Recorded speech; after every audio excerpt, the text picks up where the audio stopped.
Hello, everyone, and welcome to the Pancake Parlay episode. I think 4, right? It's 4, yeah? Yeah, Yeah, it's it's for 4. It's 4. Awesome. My name is the Don, and I'm here with Chowders.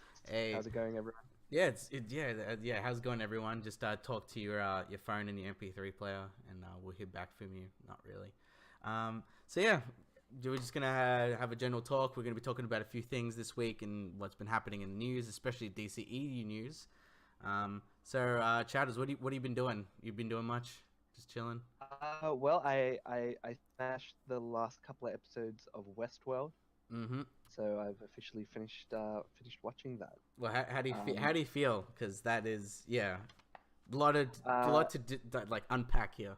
yeah, a lot to unpack. I'll say overall, I liked it. I really liked Westworld. I think it's definitely like a show that was designed for me. The kind of stuff that I enjoy. So I guess this is going to be spoilers. I'm assuming because we're Oh having a bit yeah, of a like discussion. I think especially if you're talking around the end, there's no way to talk about that stuff without spoiling stuff. So Yeah. I guess it's been a while since Westworld came out. yeah, if you haven't, like, I don't know, I really don't know what you Yeah, would like. Come on, I know. you did a Chowders. You waited like a Yeah. whole year. Well, look, like I'll just even before we do our pick of the weeks, I'm just going to recommend everybody to watch Westworld because Westworld is really good. But yeah, no, I really liked it. Anthony Hopkins, was great as Yeah, Ford. he once again he's one of those actors that does a solid performance all the time. You know, it's kind of like a mix of Hannibal, but like him and when he was Odin in Thor. You know, he has that like he has Oh yeah, he I had totally yeah forgot he was Odin in Thor. yeah because people Interesting. forget about the Thor films. All right, people forget about it Yeah, aside from maybe the new one, which is like the beacon of hope that it could be a yeah, good maybe. movie. But We'll yeah, see. We'll see. But yeah, no, for Dolores, really like Dolores. She's great, like great throughout that whole thing. Maeve, the actress for her, yeah, like she grew on me. Like initially, I was just like, watching her character and seeing, okay, like she's a, I guess the head, mistress or head lady at the, brothel that she worked at, and I didn't really get where they were going with their character, but eventually, yeah, yeah. Okay, so here's the thing: I do enjoy the show, um, but there was aspects of it that seemed a little bit convenient, like with the two guys that were helping her out. Well, there yeah. was I initially think just one guy. that was the point of contention for a lot of people, being like, you know, what the hell's with these people like going ahead with with like helping her? Like, I don't know what Hmm. it is, but I don't know. Yeah, like there is a point where they bring that into question because there's I guess a bit of a leeway they have where they could have hard reset all of May's character and the Asian actor, I forget the character's name in the show, but he decided not to do it, and subsequently, it screws over his colleague who wanted to hard reset her, and subsequently he gets his throat slashed, but then saved using the yeah, like there's a lot of it that's just kind of insane, like in terms of like the cool like futuristic tech they have in it, and that's part of the reason why I liked it. But yeah, I kind of feel that in terms of what the show is and how they keep everything quite streamlined. It's very out of tone that they wouldn't be able to pick that there was a rogue AI, um, kind of getting a lot of Getting like help. independence and stuff. Yeah, Yeah, yeah, it seemed. because there's I think there's a lot of you have to train your train of thought has to be kind of a little bit like disbelief because like you Yeah, know yeah, for yeah. example But when they're working on Maeve, you know, all the places that they're working on, it's just glass, there's no walls. Like if something bad happened you could see it you pretty could see clearly. it exactly. Yeah, I guess like yeah, you do. Well, I mean, a lot of shows need to have a bit of a what is Suspension suspension of of disbelief, disbelief. but still, like, yeah, Um, I'm not one of those nitpicky people. I'm like, yeah, it's like it's fine, it's the future, we don't know, I don't know, no, like well, for all well, we know it looks see-through but it really is not, I don't know, but well, I mean, it clearly is see through because when they walk past in the hole, like you can just see everything, and when I mean everything, you see everything. Yeah, that's the thing with the show. Like straight up, it's like naked people everywhere, and Yeah, it's not glamour naked. It's like old man naked. Well, It's it's like human. yeah, it's Human. normal naked. It's real naked. Yeah, it's like vulnerability. Like you see, even though they're AI, they're vulnerable in the state in which they are. And it's quite interesting that you bring um that up, because I remember there was a point earlier in the show where Ford tells one of the, I guess, engineers not to cover the android robots up, because they don't have shame. They're not people. Like, just like you know just leave it, be let them be naked. But then he ends up being the guy who, I guess, in the end relates to the robots. Not relates, but he sides with the robots by giving them sentience, I guess, at the end. Or Yeah, how do you feel of where it left off for season 2? Because like obviously there's a lot of things to go to unpack here, but it's like it's because it's like finally the obviously the AIs have sentience, and they're literally killing off anyone, so they have full control of the park pretty much. Yeah, in a sense, or potential. Well, at least in Westworld. I get well, the first thing I want to before we head off into that, I just want to say that, like, the reason why I have a problem with the initial aspect is the point that I was gonna say before we move on to where the show has to go with season 2.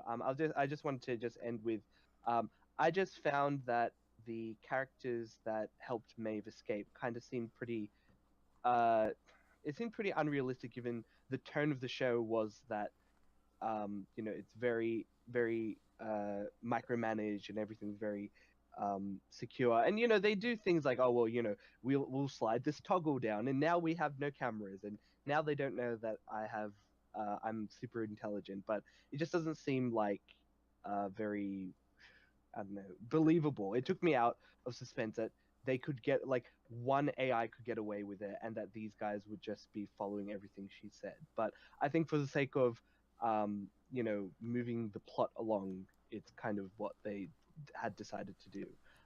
But I don't even consider that big of a deal in terms of the overall show. Anyways, it's just like, again, just a minor thing that I just kind of like felt about. Yeah, But yeah. I guess in regards to where the show can go, I'm interested to see them explore the other theme parks. Yeah, the reveal of what, Samurai World, Ninja Yeah, World. Samurai World. Yeah. Well, it's called SW, so I'm assuming it's Samurai World. It's very blunt. Like, I don't know. Like, if they could have called it something else, I guess, like Feudal World. Like, so it's not just samurai. just samurai. Yeah. So yeah, it's just yeah. I'm pretty excited to see, because from what I know, it's obviously based off the the 70s film, but it's like kind of sort of based off it. I know that kind of had a spin-off, which is like Future World or whatever it is. But yeah, I've never watched any of them. I might do it at some point just to be like a reference I was point. gonna say, how's about for the next podcast? We'll both watch Westworld and Future World within the next week, and we'll discuss it in the next podcast. Yeah, that'd be good. I know it's based off the I think it's Michael Crichton, the guy who wrote Jurassic Park, who wrote Westworld. But obviously, yeah, that's a different field. That could be, we could do that if we wanted to, but that's going to take some time. Can't read that quickly. Yeah. So I personally can't. Yeah, no way. So with that, also there's a few things I kind of want to talk to you about with Westworld. How do you feel about the whole disjointed timeline? Because you don't really notice. You notice that there's something weird happening, but you never really notice it until that final reveal about the Man in Black and Will, and how it's set in the future. So like to me, like that was basically the big reveal, and it was kind of like, okay, like the show kind of tricked people. Like when this was happening, a lot of theories was like saying like, why is it kind of weirdly disjointed in the show? And it's obviously because it's two different timelines. So like, did that catch you on guard or anything like that? It caught me off guard in the sense that I didn't expect it to be Sam. Sorry, Will. I guess, yeah, I actually really liked that reveal, because they set it up that she's just going out of whack. Like Dolores, just because there was like a little bit of hints that there was something about their disjointed timelines. I didn't put the two together, but there were two specific things that happened in the show that made me think that something seemed pretty inconsistent with, I guess, the timeline and the way that the Westworld world worked, right? I like the And Westworld world. It's like, god damn it, like stupid English. yeah, yeah, English, right? But the first thing is the photo, right? The photo that kind of kickstarts Dolores's journey um to meeting the Man in Black at the uh, her dad, her robot dad, finds it and just like basically starts questioning his reality. And so that was the first one because I was thinking, oh, okay, like what could that be? Because they later show, um, I believe it's Will's brother-in-law basically stuffing that same picture down his, I guess, shirt and saying, "Oh yeah, you have to remember who your wife is." Mm. And I was thinking, oh well, maybe Will might have dropped that um, in the farm, and then it got picked up. But it didn't make sense because it was there with that with the brother-in-law, and and they found that at the beginning of the series. So I was thinking, oh, that's really weird. Like I didn't really put two and two together, but I thought it was very weird that like okay, the photo was there, and then the photo was later in that Mm. scene. Well, that's the thing. Um, The best reveals are obviously the ones where it has the hint, but mm, like, and then when it's the full reveal, it's one of those things where it's like it's more plainly obvious. Where like, oh, it's there.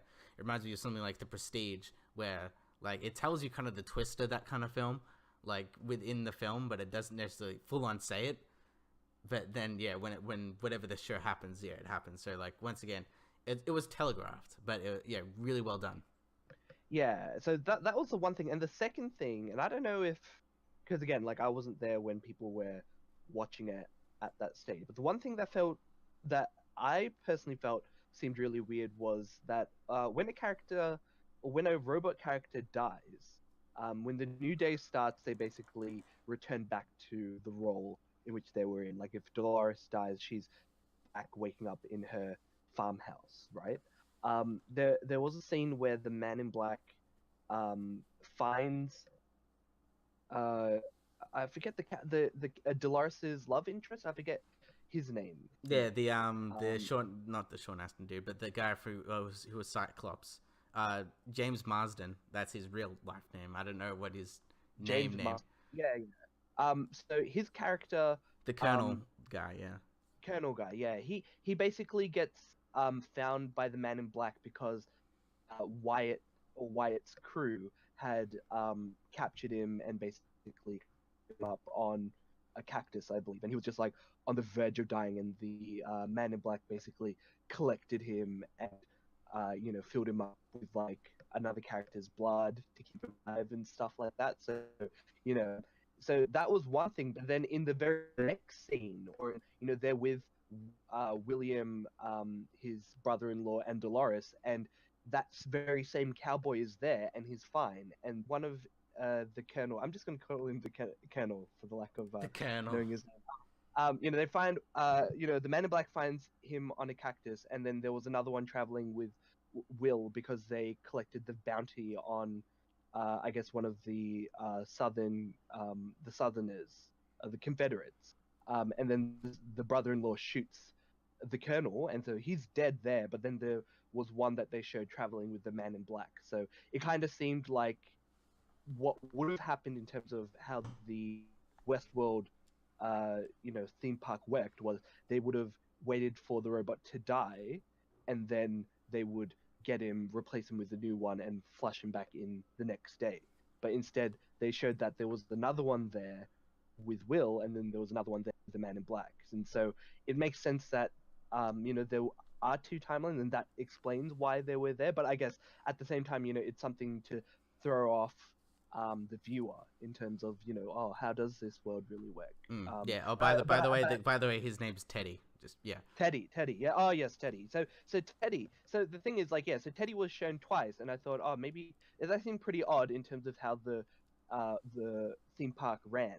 But it was basically it's one of the 2 points that when they revealed that there was it was going back and forth in the future and the past. Like those 2 moments were the 2 moments that revealed to me that so that's how they showed it. And yeah, in that sense, I really really liked that. I like the reveal in the end. I don't know how fans' reactions. No, Maybe yeah. Once might again, know. yeah, people liked it.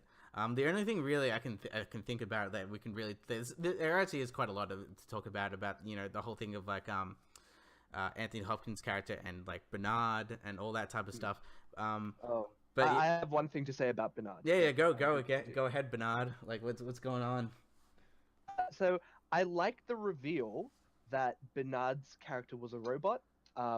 Just because obviously that's something that they kind of subtly did. Like initially, like he's talking about how all these robots won't see this area where Ford was keeping the Gen 1 robots, and the woman, the manager woman who he was sleeping with, says, "Oh, what about this door?" And he says, "What door?" And that's the moment where you think, "Oh, maybe he's a robot," right? I really love the reveal that he was a robot. Mm. The one thing I don't like or didn't like is the notion that well, not the notion, like the reveal that his character is basically based off the one of the co-founders of the park. Yeah, Bernard. Yeah, and basically, What's it? yeah, his name is What's Bernard. his name? Bernard. No, but the original owner. Sorry, Oh yeah. it's some beginning with A. Um, I don't know, uh, but yeah, and how like essentially he was he kind of felt sympathetic for him and wanted to give him that better life. But yeah, once again, Anthony Hopkins' character kind of turns in a way where it's like actually maybe they deserve it. oh well, no, I like the fact that that there was that aspect. The one thing I don't like is when a show tells you something is X, they give you like this um kind of like explicit information. You're told, okay, this guy Oh, is by the way, his name's Arnold. Arnold, yeah, Yeah, Arnold, yeah, I yeah. like how So, that just so when comes in. You're like, yeah, Arnold. yeah. So when they tell you that, oh well, this character is Bernard, and but then they later, well, guess what? Well, this character is not only a robot, but he's also the original character, and that's the reveal. Like, I kind of don't like it when it when a show sometimes tries to make it seem like they're smart by giving the audience a no option into knowing that this is going to be the plot reveal. Like with the timeline stuff, they basically drop all these little clues throughout the show to suggest that it's in a different timeline. With the Arnold thing, they show a picture and they show what your character's supposed or what the audience is supposed to think is Arnold, right? But basically, what would have happened is Anthony Ford would have erased the original Arnold person from the image, and I've seen the two images of like the founder pictures, and there's one with Arnold in it and one without it. But I just thought that was like a pretty shitty way to write in. It's Oh like well, it's like yeah, there was already one good reveal. They're like another one, yeah, whatever. yeah, like I thought that part was bad, but otherwise, like I really like the notion that like turns out like this guy is a robot, and then it could be how many people who work on Westworld of are a robot, robots, yeah. but I don't think that's the case. I think Arnold, at least for the sake of the show, well, one theory I remember, I read a little bit online, and somebody noted that maybe the Ford that gets killed at the end of the show. Oh yeah, Ford gets killed, by the way, everyone. Don't worry. This like if they just went in here now, like obviously it's like halfway Yeah, through. Like well, we just spoiled everything. Oh wait, we just spoiled that one as well. I was like, Ford dies. Yeah. Maybe that Ford might not actually be, the real Ford, because I believe they have protocols where the hosts are unable to tell whether something is a host or not. yeah. I think. Not only that, but like I think it was like episode 4 or 5 or 6. Mm, It was kind of like that when kind of like you notice that Bernard is actually an AI, mhm. and that downstairs basement it shows that that's like a cloning machine type of thing. That's kind of how it built, and it never really touched on it back after that. And obviously knowing the show and how like pretty much everything that they show is relevant, I wouldn't be surprised if that's like it was a subtle hint to be like, you know, someone got cloned. Or it kind of reminds me of also, you know, the manager lady. She died there, and you never really see it since or get referenced since. So I'm not quite sure anything with that. But like the only thing I can think about, like what people actually theorized, which I find kind of funny, is the location of Westworld and where this is in like basically everything. There's like, have you ever thought about like what Westworld is and where it is? Because like there's a few random theories out there. For example, there's one where it's underwater, and that's why it takes a long time to get there. Apparently, there's a lot of different scenes where there's water leaking from certain areas, even like in the office areas. Yeah, in the very first episode they talk about problems with water leaking into the facilities. Yeah, and apparently there's also a reference to BioShock, which I remembered when I was looking it up. I'm like, there's in the background there's the mask of I forgot, it's not Andrew Ryan. Big Daddy. Oh no, it's one of the guys who kill in the first BioShock, with the guy who's like obsessed with the camera and the stage. He kind of he's like a playwright type of thing, and it's got like his random crazy mask in the background. And apparently in an interview, like Jonathan Nolan's like, yeah, I really like BioShock and I want that feel. So it could be that. And another theory, this one might be a little bit out there, is it's actually in the moon. It's like in a moon. The moon? Well, like on the moon. Well, that's it. It's on the moon. Yeah, on the moon. Because once again, if this place is a place that you can physically walk around, and basically it's once again, I don't know the exact measurements, but if it's something that, you know, it's big along those lines, you know, you would have to accommodate space, and it would have to be somewhere where it's pretty secure to get in and out for really rich people to get there. So people say the moon or the sea. So it's you know, it could be nothing for all we know. Yeah, I mean, well, if one way that you can stop the eventual rise of AI rebelling against its creators is putting him on a different planet or a different body. So I mean, keep him on the moon keeps him away from Earth. So that hey, it could work. Yeah, and then the next season it's just building shit to get to Earth or something. I don't know.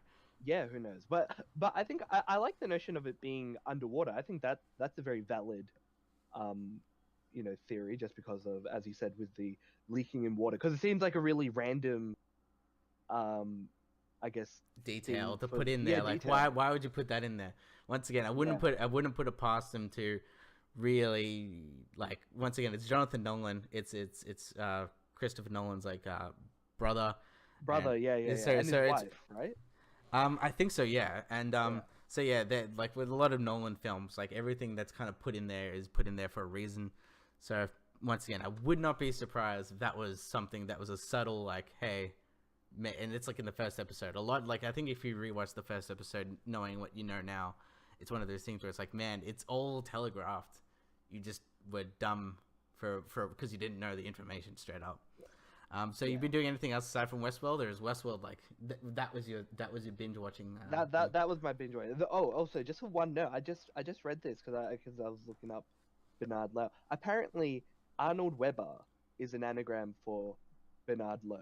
So they had the hints in there. So that's pretty smart. I like that. I like it. Anagram. But that's why when you know, with like last week when you're talking about, I'm watching Westworld, I'm like, so like, because that's like with all these reveals and there's random stuff and mystery, that's why I was kind of like, it's sort of like Lost, because it has a lot of that weird. It's not really like Lost, but it has that shock appeal where it's trying to be smarter than you think it is. But like Westworld, I think Westworld succeeds more than what Lost tried to do. Lost got me lost. That whole thing. Well, Lost just... well, the thing is, apparently, were you the one who was telling me about the Rick and Morty stuff? How they kept changing plot points because the fans were predicting it? No, I have no clue about that. I don't know. All I know about the fans that are talking about is that everyone's complaining. It's like because one of the creators, the Dan Harmon, the guy who do Communities, going through a divorce. He was like, Oh, dude, he's the allegory for freaking Jerry. That's why this season's been Oh, depressed. wow. Oh, that's pretty interesting. Yeah, but yeah, once again, I don't know what you're Oh, talking about. well, there was a thing that I remember watching or reading, or someone was telling me that because fans were predicting plot points in Rick and Morty, they had to change the results of the story because the fans were just picking it up straight away. Like they were going to set up something, and the fans already figured it out, and they're like, "Oh well, shit, we have to go back to the drawing board and where we want to take the show." So I kind of found that pretty interesting. That's what's happening with the show, and I thought in a very similar way it related to Lost because um, the fans immediately thought, okay, this is all a dream, or this is all like a fantasy, like something that's happening in someone's head, and that's what it ended up being. But only after what is it, 10 seasons? Like to be honest, I know I what the think it was ending about is. 6 or so. 6. Yeah. Yeah, 6 seasons. I felt like 10.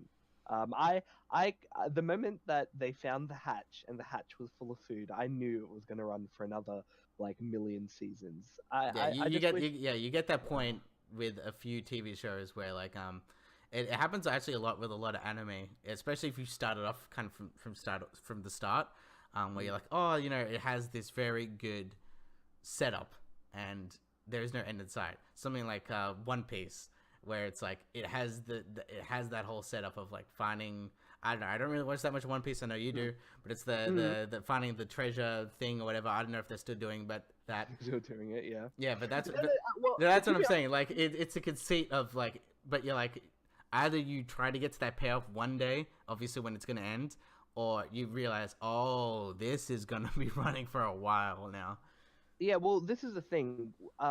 The stuff that got people interested in Lost was the notion of how are these people going to survive on an island, right? Hmm. Um, but then the reveal that the antagonists are, oh, they're just other people who landed here, and oh, by the way, they don't have to really deal with struggling for food, like because they just have like cookies and I don't know, washing machines, in this hatch. Like it just kind of felt like contrived things were introduced to explain it away, whereas good writing would kind of keep a consistent tone. Like in reality, and I felt the same way about I think Prison Break, which I think both Prison Break, Those Heroes, two, yeah, those, literally all those TV shows came out the exact same at like the exact period. same time. It was Yeah. like the pre-golden age of TV. Like that for us when we were growing up was essentially like the best as TV could get as far as we knew until Yeah. like I think until like about 2006 2007 kind of hit. Um, well, yeah, with something like Breaking Bad and Mad Men and I guess True Blood and Sons of Anarchy, that I think that kind of really ushered in a lot of what modern TV is. Yeah. Well, that's the thing. Like, at least, like, I usually associate those shows together. But the thing is, like, with Lost and Prison Break, both of those shows should have been like maximum 3 seasons.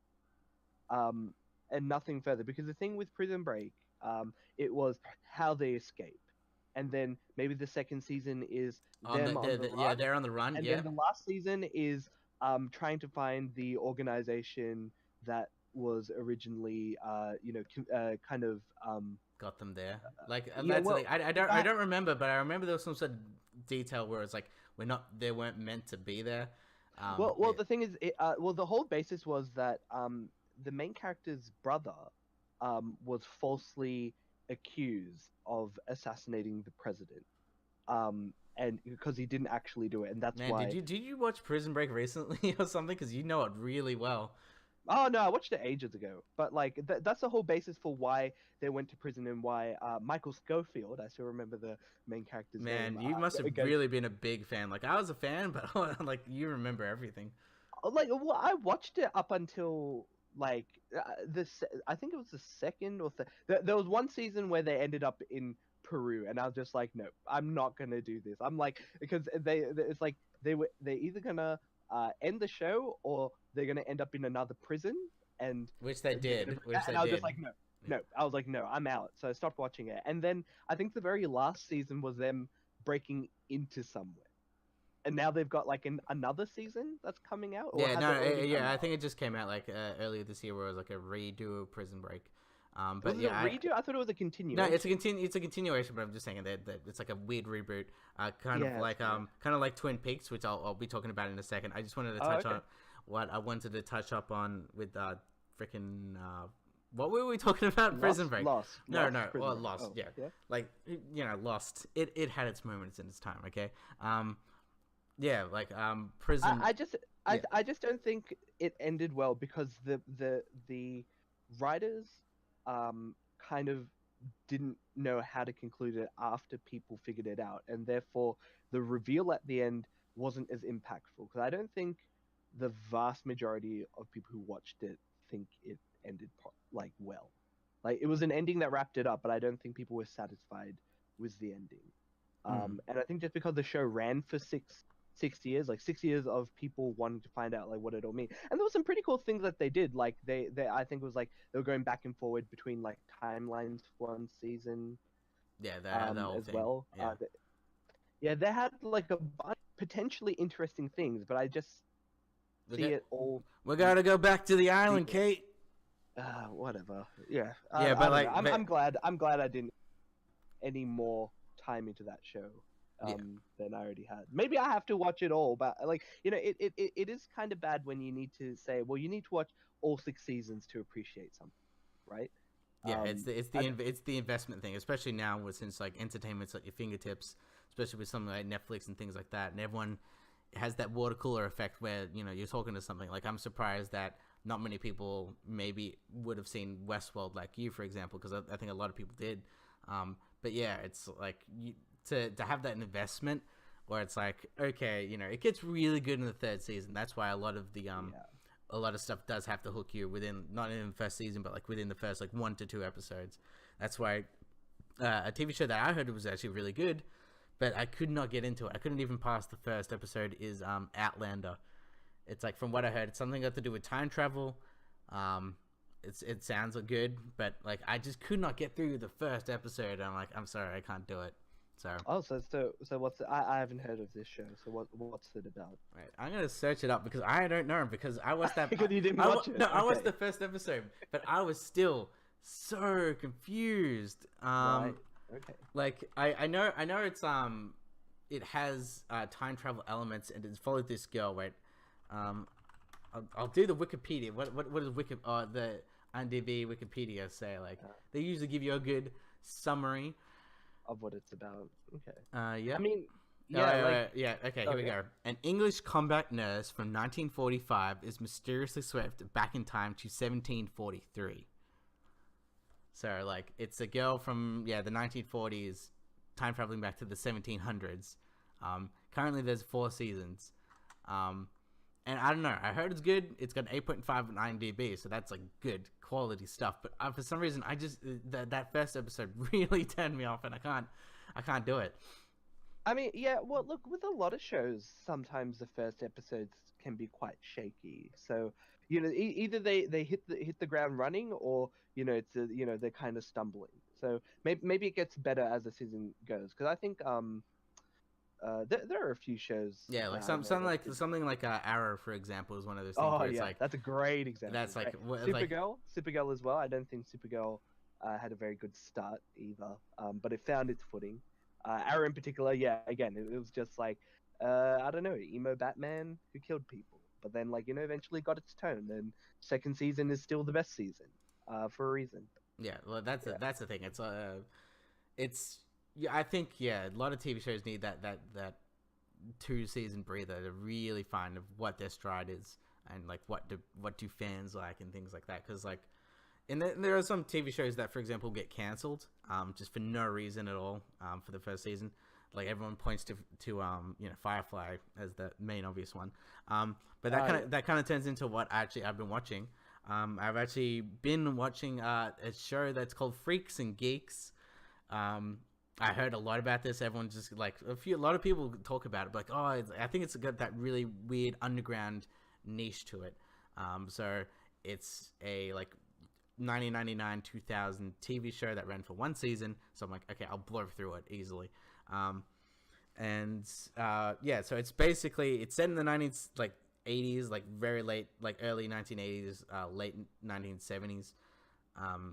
yeah, and basically it's just high school drama. So it follows basically just a bunch of kind of dropout type of guys, and obviously nerdy guys, hence Freaks and Geeks.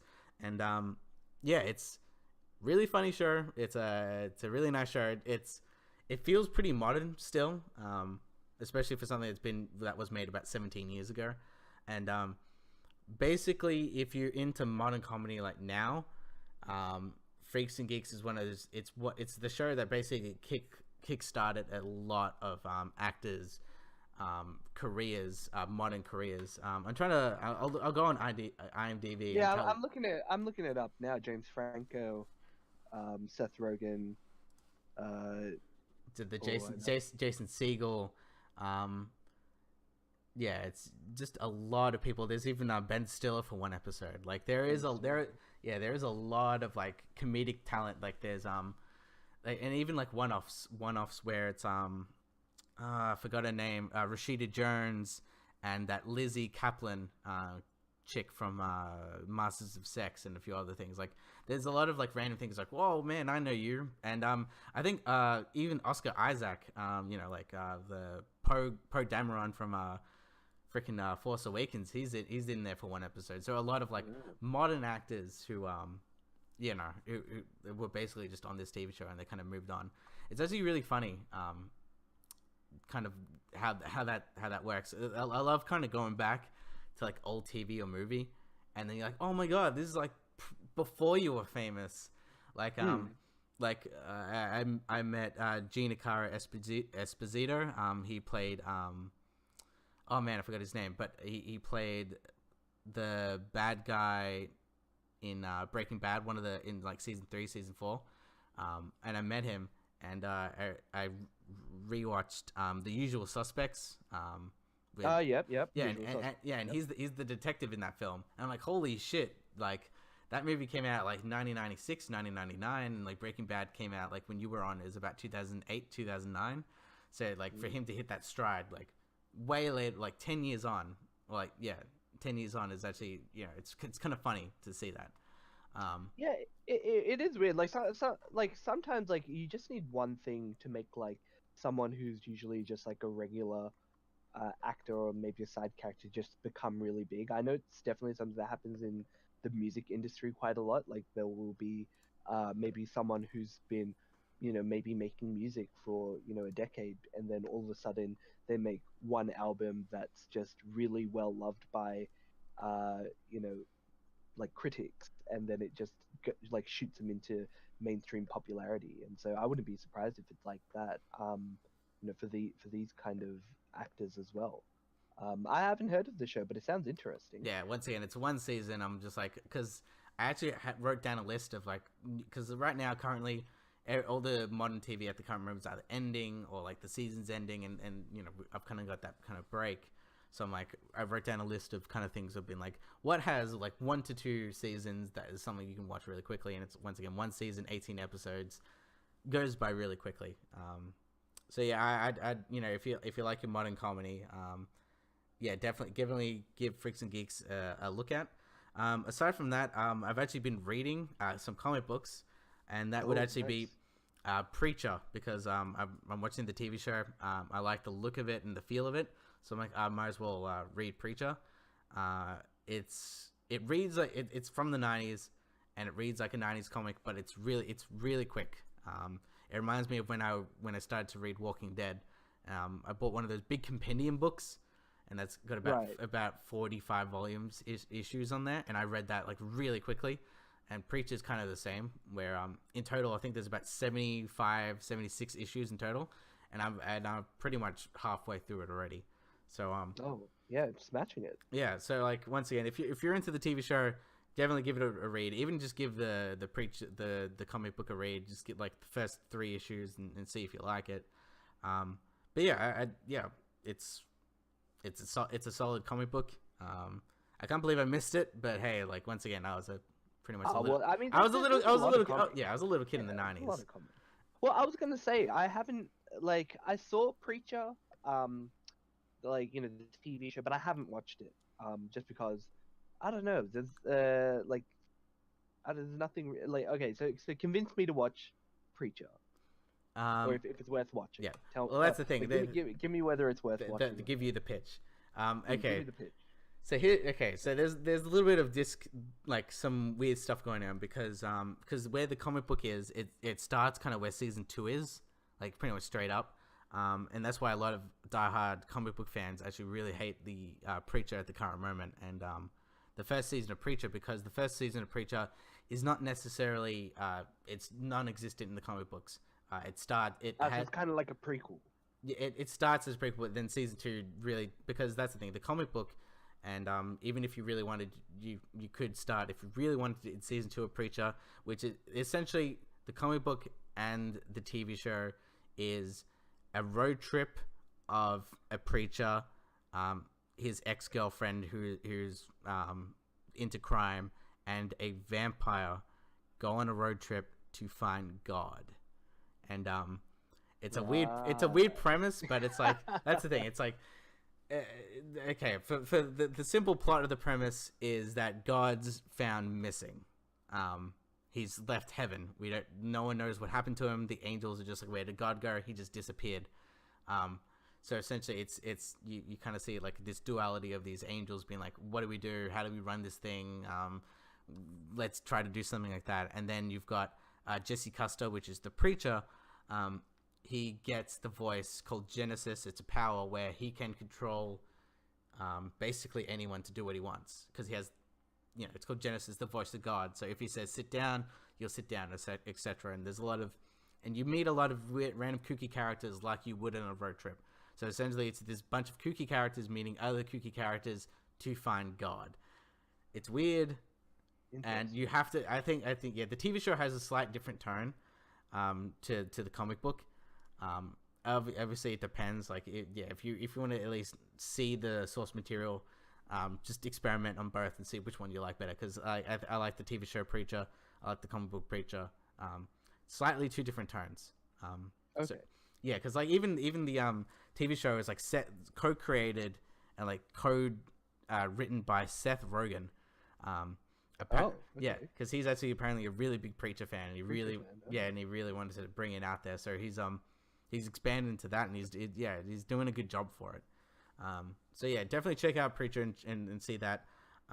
Aside from that, I'm just gonna talk actually about Twin Peaks. Twin Peaks. Yeah, a show that has I guess it's the most off tone as you could possibly get, more than Preacher, more than like any other TV show, because I think Twin Peaks is a TV show where people love it, like people who like it love it, and people who hate it just do not get it. Okay. Yeah, because so it's like very niche, I guess. Yeah, trust me, because it's David Lynch. I don't know if you know anything about David Lynch and all, but no, you see, I haven't seen Twin Peaks, but I do have two friends who are really huge fans of it. So I'm kind of thinking about whether I want to watch it as well, especially now, like given that I do need a new show to fill my gaps, fill my time in between. Now that I've been left in this void since Westworld and Game of Thrones finishing, no Game of Thrones talk. No, and then like this week, no Rick and Morty talk, because Rick and Morty's not coming out this week. Exactly. Yeah, but a lot of things. Anyways, yeah. Yeah, I don't know. Tell me. Yeah, that's the thing. You can try to get into Twin Peaks. It really, because that's the thing. David Lynch is one of those. He's an art house director that somehow got a big amount of fame somehow. Like he's like, that's the thing. He's like, you get people like Darren Aronofsky, so he makes like Tree of Life and stuff like that. So you're like, okay, sure. But then like David Lynch is kind of like the semi opposite, where it's artsy, but instead of like optimistic looking, he's very weird. Like he's hardcore weird. Like he's like Tim Burton on steroids. I think that's the easiest way to explain it. Like a lot of his films are very, I guess, like it. You have to leave it to the imagination. A lot of it is visual, and a lot of it's like silence and things like that. But Twin Peaks is one of those slightly different things, where I think season 3, which is the new season that just came out like about 20 years after the original airing of Twin Peaks. 20 years? Yeah. Essentially, basically the backstory of Twin Peaks is the first 1 to 2 seasons is that Twin Peaks was the first event TV show. Like it was the first Walking Dead. It was the first Game of Thrones. It was the first Yeah. big Mhm. TV show that pretty much everyone was talking about, and event TV show. Because basically the tagline for was "Who killed Laura Palmer," which is at the start of the thing of like it's basically a FBI investigation, which is Agent Cooper. He goes to this small town and is trying to find this murder of who killed this girl. And basically, the TV show encapsulates this small town feel and these, once again, weird, kooky characters and what they're into, and basically following different characters here and there. Once again, weird turn. Like, I would suggest Twin Peaks to people, but it's one of those things where it's like, I completely understand if you do not want to watch it. But once again, first season, solid. And everyone's general consensus is halfway through season 2, something happens, and it's kind of like it kind of drops in quality and what the show's all about, and it kind of loses focus. And then basically you should watch basically the last episode of season 2, which like from back in the 90s actually left on a cliffhanger. TV show got cancelled. No one knew what the hell was going on. People have been demanding for something along that line. Had like a spin-off movie that wasn't but it wasn't a sequel. And then they got the chance to make 18 episodes for modern day. And so I'm just going to generally be talking about season 3, which is the new modern one. The original one, you can go check that out for yourselves. Before you continue, do you need to watch the original series in order to understand what's going on in the current iteration? Yes, 100%. Yes, Okay. this is like because that's the thing. A lot of people with this modern TV is like, oh, like how old is this? Like, yeah, once again, you were surprised. We're like, what the shit? It's in the 90s.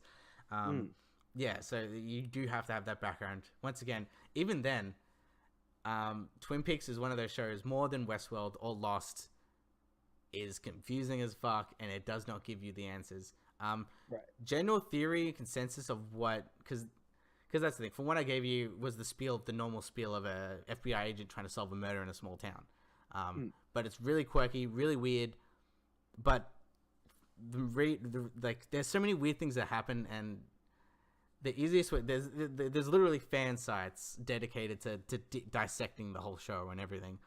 Yeah, well, yeah. I'm not too surprised about that. There's still like heaps of kind of fan sites that are dedicated to, I guess, shows that dropped off earlier. We mentioned one earlier, Firefly. Yeah. And I think people are still, it's not going to happen, but people are still holding on to like a potential sequel to. They got that movie, and that movie was basically, we're not going to get another TV show. Let's fucking kill off like half of it. Half of the cast. You know what? Like, at least I liked Firefly, but the one thing, I did like they finally had. I think her name's Summer in the show, or maybe I'm thinking of a different show. But I guess the girl who ended up having like superpowers, or like she was like super strong in it. Like she actually had things to do in the movie, whereas she was kind of like a bit of like a weird nomad in the show. But yeah, and I kind of get it because like they were trying to build up to the reveal, but in the show she just, I don't know, I didn't really like. Yeah. Once again, like this modern day thing, you have to catch audiences pretty much straight away, or else people are not going to be interested. But yeah, back to Twin Peaks. Twin Peaks. Essentially, Twin Peaks, what it's about, and once again, this is just complete theory because no one really knows what it's about, is that Twin Peaks, the town of where it's set, it has a portal that gives you to basically another dimension, to another world with random spirits. That's as far as I can possibly explain it, because it's so like season 3 it basically makes Twin Peaks even more David Lynch than David Lynch was, where there's just a lot of random shit, especially episode 8 of this season. I think even if you don't know anything about Twin Peaks or anything, if you watch that is the most experimental piece of television I've ever seen in my entire life. It was kind of like a silent film, and like it was once again like an art house film. Like that episode 8, it was like a big mind fuck. But yeah, once again, season 3 was good.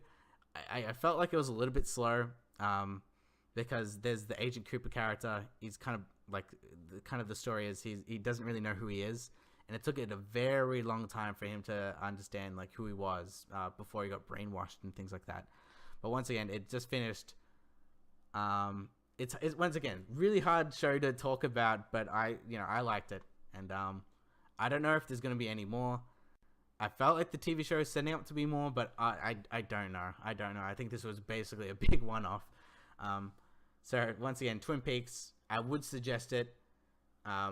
But once again, completely understand if you want to drop it after like one episode, because it's one of those weird, like at least what's the first season of like back in the 90s. I think that's very interesting TV. Third season's a little bit weird, and midway through season 2 is a little bit weird, but that's Twin Peaks. So Adam, you could watch it if you want. Yeah. I mean, it's on. I'm gonna watch it, like eventually. But I just don't know when.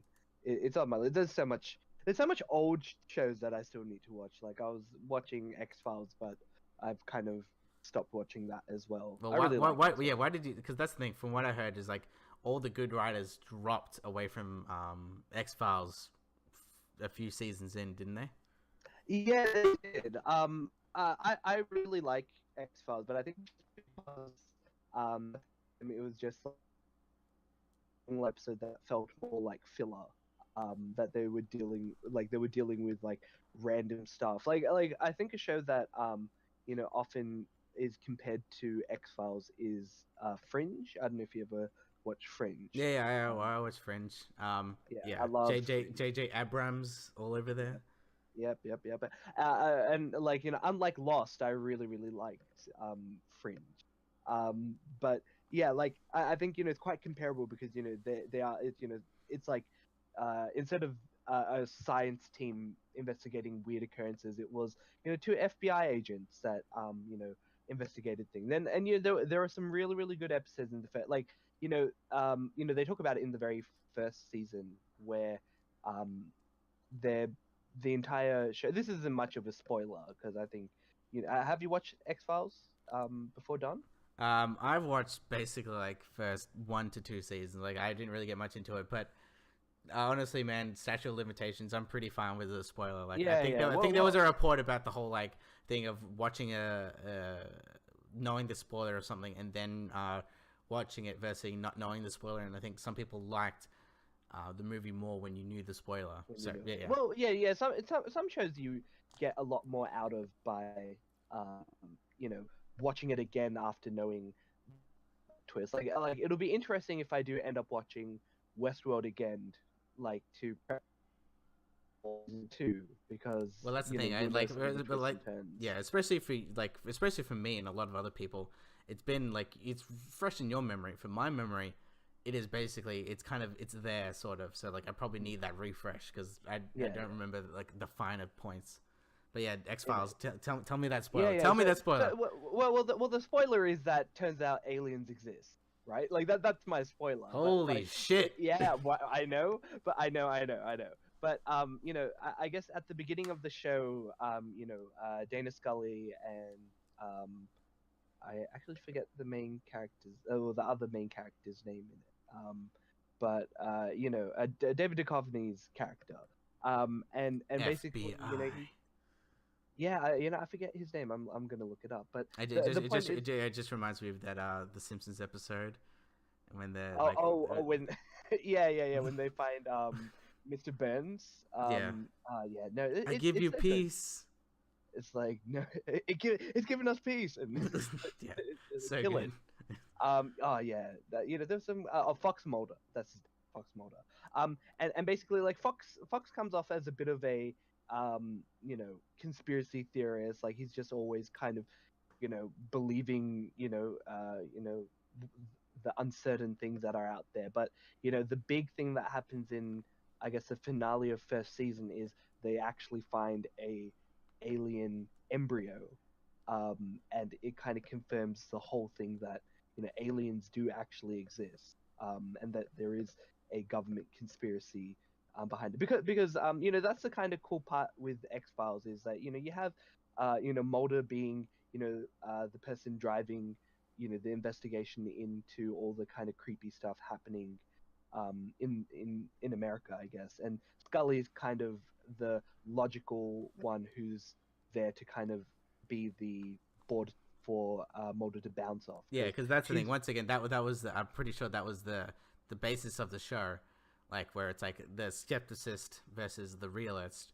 and then Yeah. once that twist happened, I don't know which seasons, but like obviously that's when it switched, basically, right? Yeah. Well, that's the thing. Yeah, with the end of season one, even she had to believe that aliens exist. And so that was really cool. That was a really cool revealing moment. I guess I'd probably have to go back and watch season two. I've got a thing where, like, if there's only a big period between me watching something or playing a video game, I have to kind of play it again from the beginning. Otherwise, or watch it again from the beginning because I Because just plot feel points really... are out the window.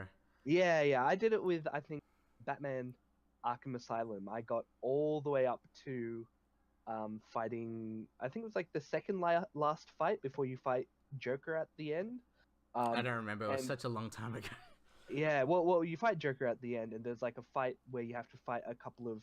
You had to fight, I think, 10 guys in like this small hallway, and if you beat all 10 of them, you get an achievement. And I think I was just absolutely stuck on it, so I was just like, screw it, I'm gonna come back to it later. And so I dropped it and I never played it again. And one of my friends asked if he could borrow the game, like maybe a couple of months later, and I'm like, yeah, sure. And so I spent like a whole day playing the whole game from the beginning, getting that achievement, finishing Joker, just so I can give it to him like on the Monday. Didn't know you were one of those achievement hunters. Like I kind of was. I still kind of am, but still, like if it takes a little bit too long, I'm just kind of like, nah, forget it. Certain like something like that like seemed like, well, that seems pretty possible to do. If it's something like collect every I don't know, Every item, flag, chip yeah, thing. yeah, Yeah, nah, well, nah. video recording, I don't care. I couldn't care less about stuff like that. But if it's like, oh hey, like fight 10 dudes in a room, like you don't have to do it. You could just walk past that room, and the enemies won't attack you. They're kind of clapping their hands, and being like woo, like a celebration. But like, Batman being Batman, he doesn't let criminals just clap at it. It doesn't let it Yeah, slide. he doesn't let it slide. It's justice. Oh yeah, But yeah, didn't even you tell me about you watched that Batman Harley thing, or did we already record an episode about that? we already talked about it. Man, like once again, weeks are I think so. bending in my mind. Yeah, it's weird. It's like we should coordinate watching things like Westworld. Yeah, it's honestly like we should have a schedule. Yeah, we should. Yeah, it's weird. It's like we're trying to figure things out as we go. Yeah, it's almost like this podcast is not even organized that well, but who knows? Oh yeah, who knows? Who knows? Up to the audience's imagination, right? Yeah, pretty much. But yeah, no, I think I might pick up X again. I don't know. We'll see. Like, there's just like a bunch of shows. Like, I want to watch Star Trek because I'm a big that once again, and also the new season's coming out. I think which I've heard. Oh man, which I've heard is like a bit of a disaster. Oh, like, well, that's the thing. Is it like an official review? Because I don't trust like on-set rumors where it's like, oh man, they had to change the script like last minute. Like. Okay, so from what I understand, like again, this is the last time I heard of things, and things could have changed since then. Probably been a couple of months since, but from what I understand was that Star Trek Discovery, I believe it's called, was supposed to be the first time that in the, I guess, original universe, because there's two universes, I believe. There's the original universe and there's also the kind of movie universe, and they're two separate kind of timelines, like kind of thing.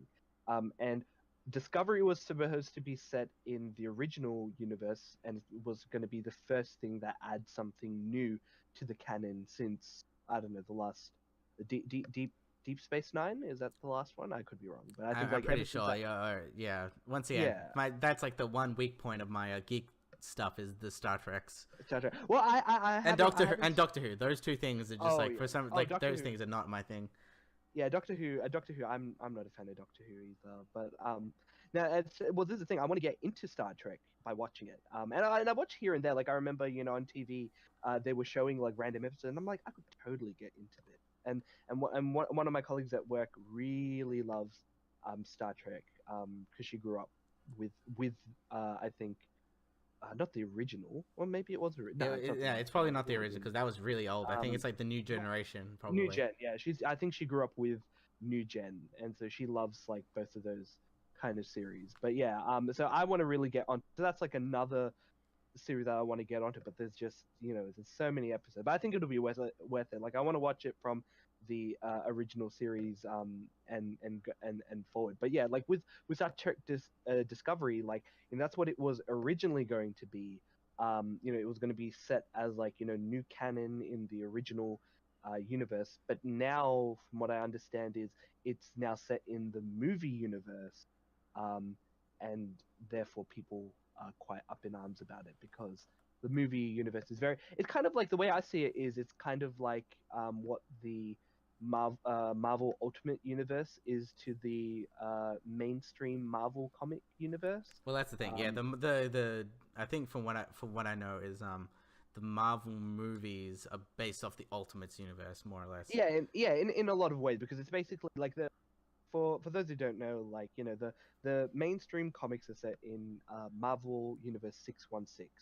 For whatever reason, they've designated it that. Whereas the Ultimate Universe is basically a kind of like a reboot to try and allow for new comic readers to get into the comics. So a lot of characters were And that changed up. yeah, that's like Um, the old that's like basically what comic book like DC, Marvel, and a lot of ones like that's their struggle, being like, how do we get new readers? That's why they either reboot the whole universe, reboot another title. That's why there's so many number ones. That's why you've yeah, got well, like even with yeah. DC, I kind of give them some props with like the New 52. A lot of people didn't really like it, but yeah, I give them props to doing the New 52 and Well, 52, and now I think it's Convergence, and now it's kind of it's based rebirth, rebirth. Rebirth, and it's kind of based off that again. But yeah, like I at some point you got to stop rebooting it and kind of go back. And I think yeah. The thing was DC. I think the reason why, the reason why people really didn't like New 52 was because, I think it was like the fifth time the universe exploded, but this time it took away, I guess, like 50 plus years of character development for some characters, right? I think the only kind of people who didn't have their timelines touched were literally Batman and Green Lantern because I think the writers were still, kept a lot of the canon, and there was a lot of things that crossed over from, you know, they'll say like, oh, this explicitly happened, like the Killing Joke happened because Barbara Gordon was shot in the spine, but then there's a lot of things people fixed, certain romances happened, like I think Superman and Wonder Woman got together, and Yeah, and his relationship. was the big deal. Yeah. Well, I don't know if it was a big deal. I kind of liked it. I thought it was more realistic than No, no, the. I'm not saying it was bad. I'm just saying that was Oh, like their big hook. yeah, Being like, point oh of my god, contention. Yeah, it's really different now. yeah. But I think with Rebirth, they have fixed a lot of issues that people had with, New 52. In my opinion, I really like the, certain mysteries and the new stuff and the old stuff that they bring in. And this is coming from someone who, I haven't read comics like since their heyday. Like I haven't been following, all of like Grant Morrison's like Batman run and stuff like that. But in terms of the quality, has definitely. Greg Capullo's the Batman stuff. Like, if you're gonna read anything from the new 52, because it's like ended now and it's kind of like to me it's self-contained. Scott Snyder. Yeah. And Greg You Capullo. basically yeah you read the original Batman, and then you also like what I prefer is Justice League Dark. It's basically all the magic users all come together, and I like that. But yeah. Yeah, basically, probably what the plot of Suicide Squad ended up being is, which was really weird. Well, that's the thing. Like, I kind of get to give props where it's due because I'm one of those people who read the original Suicide Squad. From the it's the Drew Baker. No, Drew Baker. Oh. It was like 1980s run. So it was the original Suicide Squad. And I was a fan of that. Really big fan of it. And that was always the underground comic where everyone's like, hey.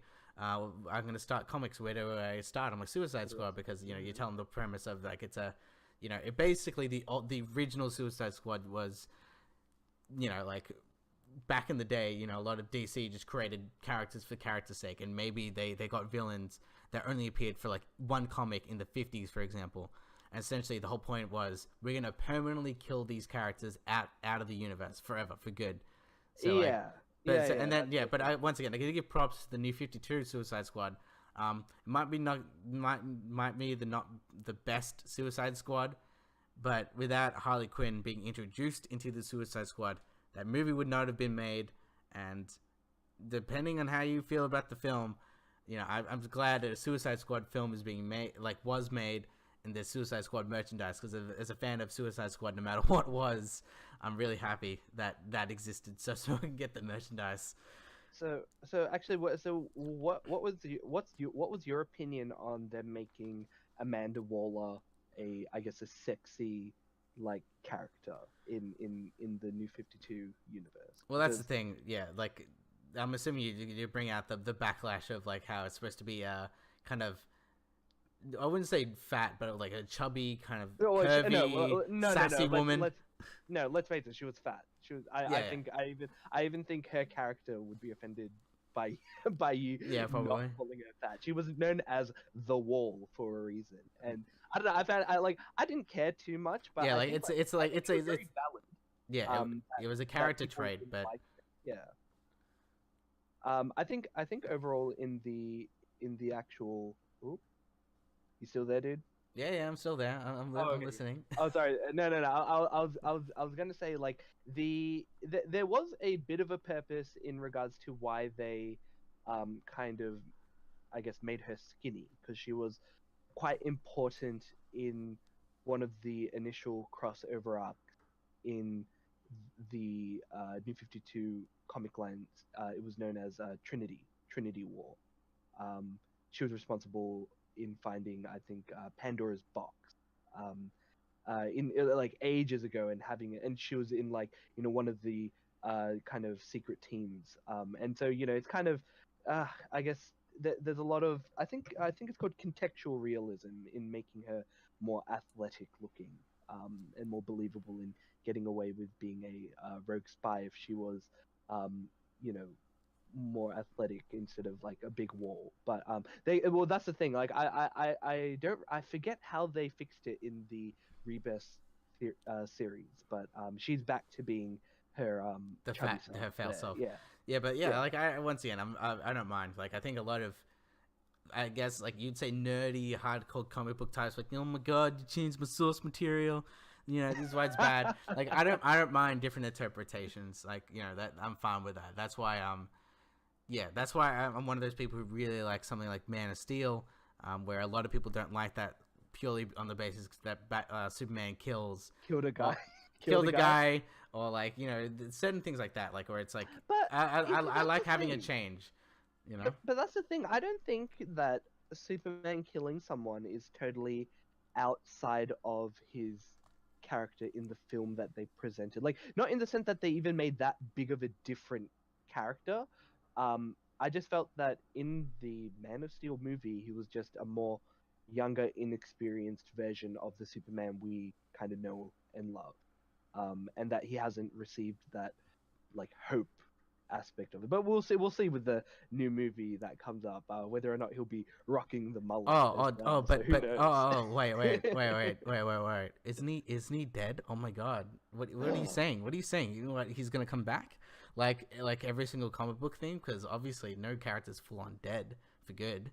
You know, I was gonna say except for Uncle Ben. Uncle Ben. It's always the motivation to be a superhero. Those people have to die, but the superheroes never die. Well, this is the thing. Like, you know, back in the day, they used to say that the only people who stay dead are Uncle Ben, and I believe it was, it's like Batman's parents. Gwen Stacy. No, Gwen Stacy, who, by the way, did come back to life in a comic book arc. Fucking Gwenpool, man. Get that? No, not Gwenpool. You know, Gwenpool isn't actually Gwen Stacy. Yeah, isn't it like a clone? It's like Deadpool. No. I don't know. I've been out of touch from Marvel a very long time. Marvel's been, from my understanding, it's just it's an original character whose name is Gwen, but it's supposed to be inspired by the I believe Spider-Gwen, who is actually Gwen Stacy, Spider-Man. But Gotcha. yeah, it's weird like that. The Marvel now, or all new, all different Marvel is an absolute joke. Yeah, like once But again, we could make a whole podcast about oh like yeah, yeah, how freaking it's a concept.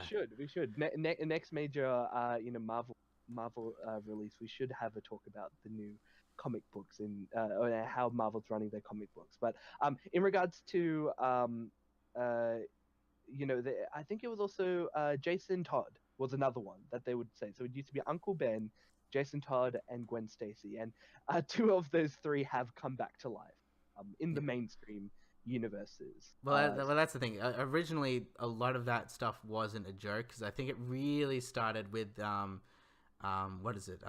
Doomsday, like Superman's Doomsday. Like, from what I know, because I was young or not even alive. I think when it came out, essentially that was a pivotal moment where a lot of the times these big temple characters never didn't die, and that's why Doomsday, Superman Doomsday sold a shitload of copies just because it really sold on the death of this is the death of Superman. Well, and it did die for a very long time. Obviously came back, but he did die for a very long time. And like in the industry, you didn't see that happen at all, and that's why it's a joke where it's like, oh, whatever, they'll be back because it kind of popularized it. I think also just because like it was the death of an iconic character, like Superman dying, it's a big deal. Basically, like, the first pretty much comic book character, like the main comic book character that most people know of. That and it's the first time he died. Like that's a huge deal. Like back then, if it was like another superhero, like who cares? Yeah, that's why it's kind of like with the Suicide Squad. It's like, oh, who cares who the fuck these people are? Yeah. Who was the guy who they killed at the beginning of the film? Slipknot. You got Slipknot. Slipknot. Well, that's the thing. The guy who's really good with rope. Well, yeah, but that's the thing. That's the originals. That's what the Suicide Squad is. Like, if you look up the original lineup for Suicide Squad, it's like the most stupidest freaking. There's I forgot his name. But it's like I think his name is Pie Man, and literally all his powers is just throwing pies at people. Like, of course you're gonna it's random villains with stupid powers. Like even in the new 52, that at least they have somewhere. It's like Elasto Man, where it's like he's just elastic. Like that was the conceit of Suicide Squad. That's why technically two people died in the movie, but I don't care. I don't care. Well, we don't know about El Diablo. El Diablo. Yeah, he was the fan favorite. Maybe they'll come back in Suicide Squad 2, which has been once again announced, but who the fuck knows what's happening? Apparently it's getting fast tracked, but it's going to come out soon because Will Smith's is doing another thing. And yeah, that's basically the basis of what we're actually talking about for this one, because what the fuck is DC or Warner Brothers and DC Comics doing with this the DCEU? Because there's a week ago there were so many reports of what's happening, and I am just confused. There's a lot of stuff going on. I think the only thing that's got me at least a little bit excited for is the notion of Scorsese making a movie.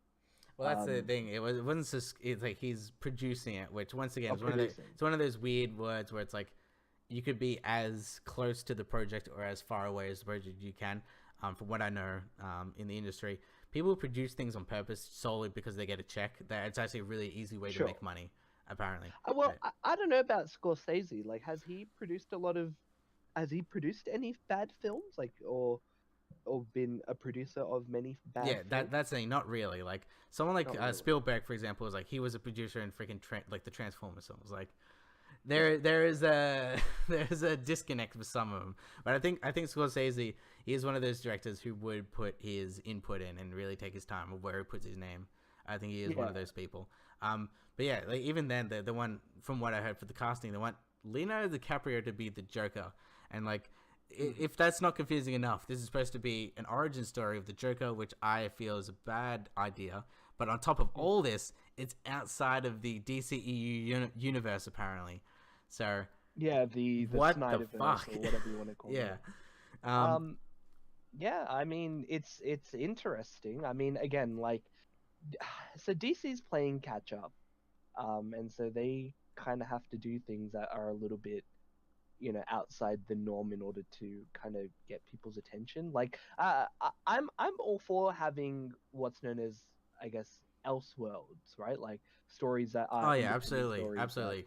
Because once again, um what we saw from what Marvel, I mean not what Marvel, what Fox is doing, even with something like Deadpool or Logan, it might not be necessarily an Elseworld type of thing, but it is an individual story. It's and it gives you that good dramatic end, unlike a lot of what the Marvel films are doing, where it's like, oh well, stay tuned next time, But like those Marvel films have that definitive end, so that's why if they do, like I think what you're about to mention with the Elseworld, it's really smart because they can kind of change what they need to do, or even if something in the universe, they want to disregard, they can disregard without being scolded, I guess. Yeah. And I think, yeah, like I can definitely understand like there might be a little bit of a apprehension to do these films because I think unlike comic book readers or comic books and anime and like long TV series are basically all just soap operas in the grand scheme of things, right? It's just things that are going to keep on going and going and going, not always an end to things, right? And so as a result, it's very rare to want to replace actors when you're trying to define something. I definitely know that there's talks about whether or not Marvel is going to be replacing Robert Downey Jr.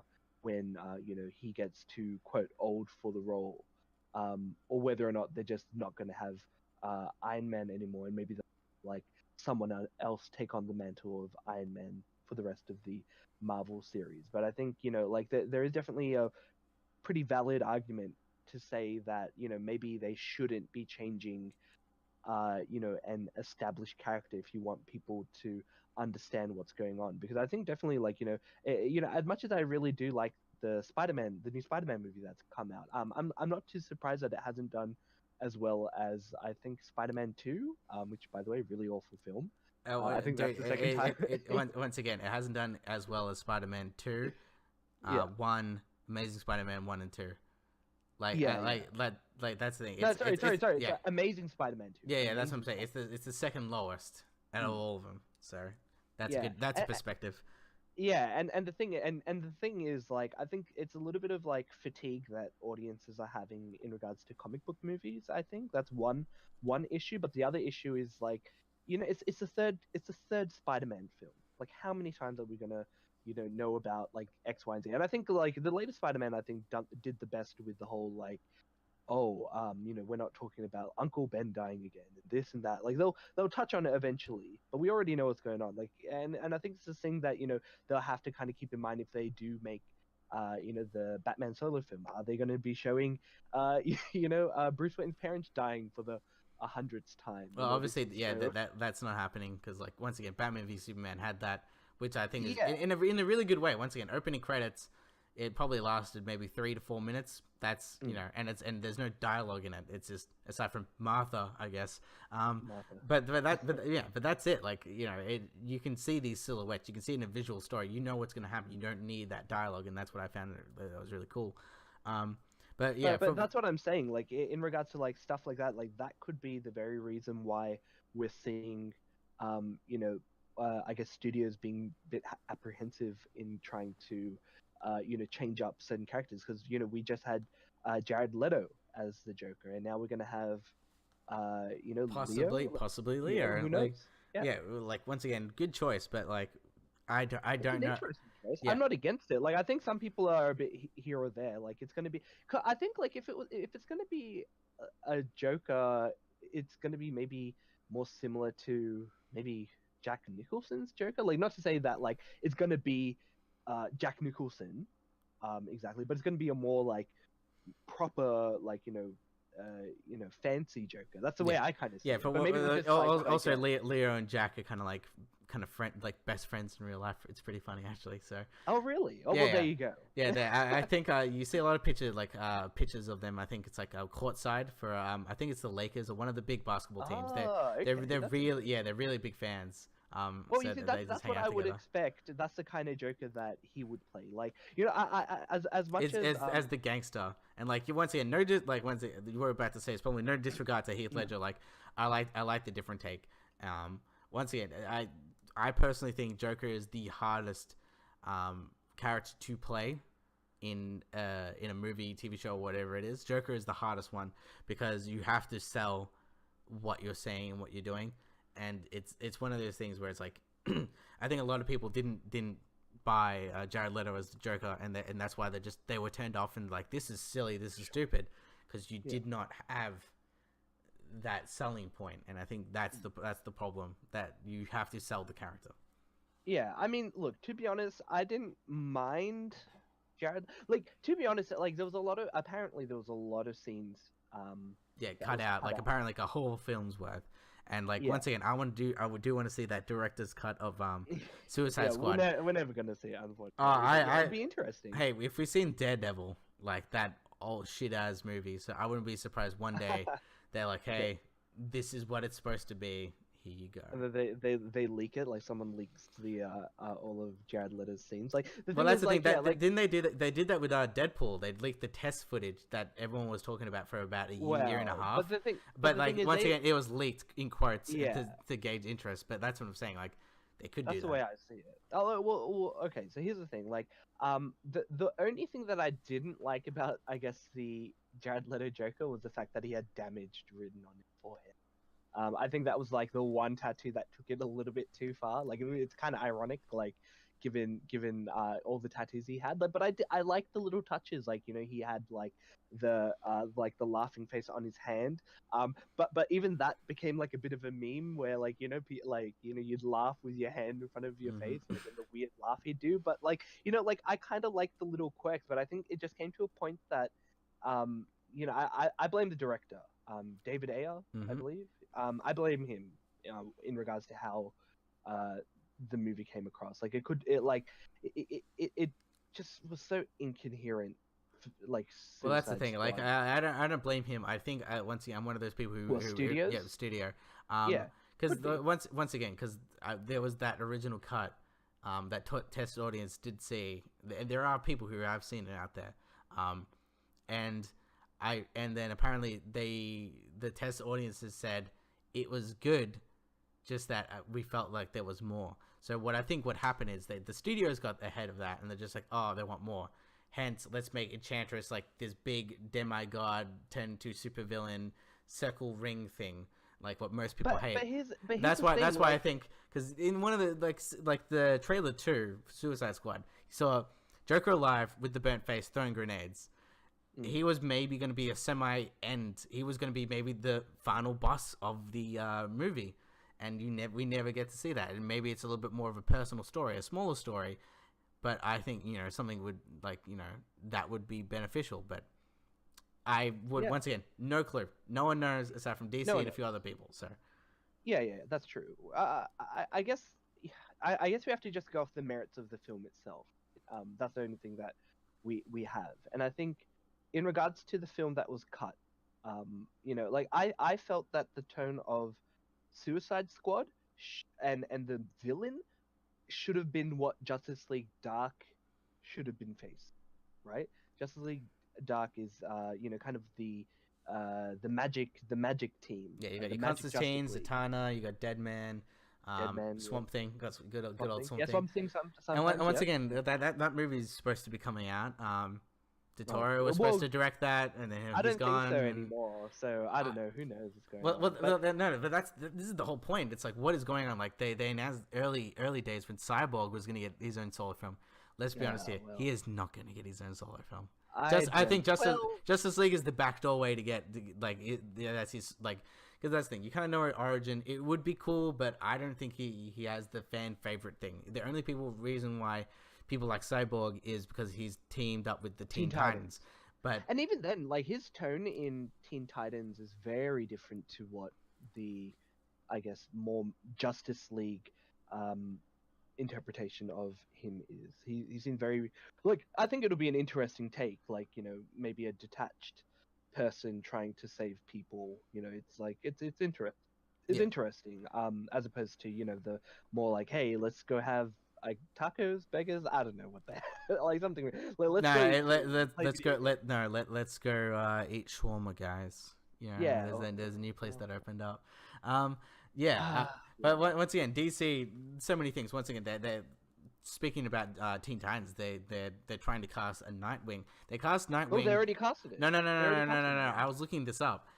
They Oh. casted Nightwing and Starfire for a DC TV show that is Teen Titans, that is live action, that it's going to be, Yeah. and it's kind of show run like Arrow and Flash.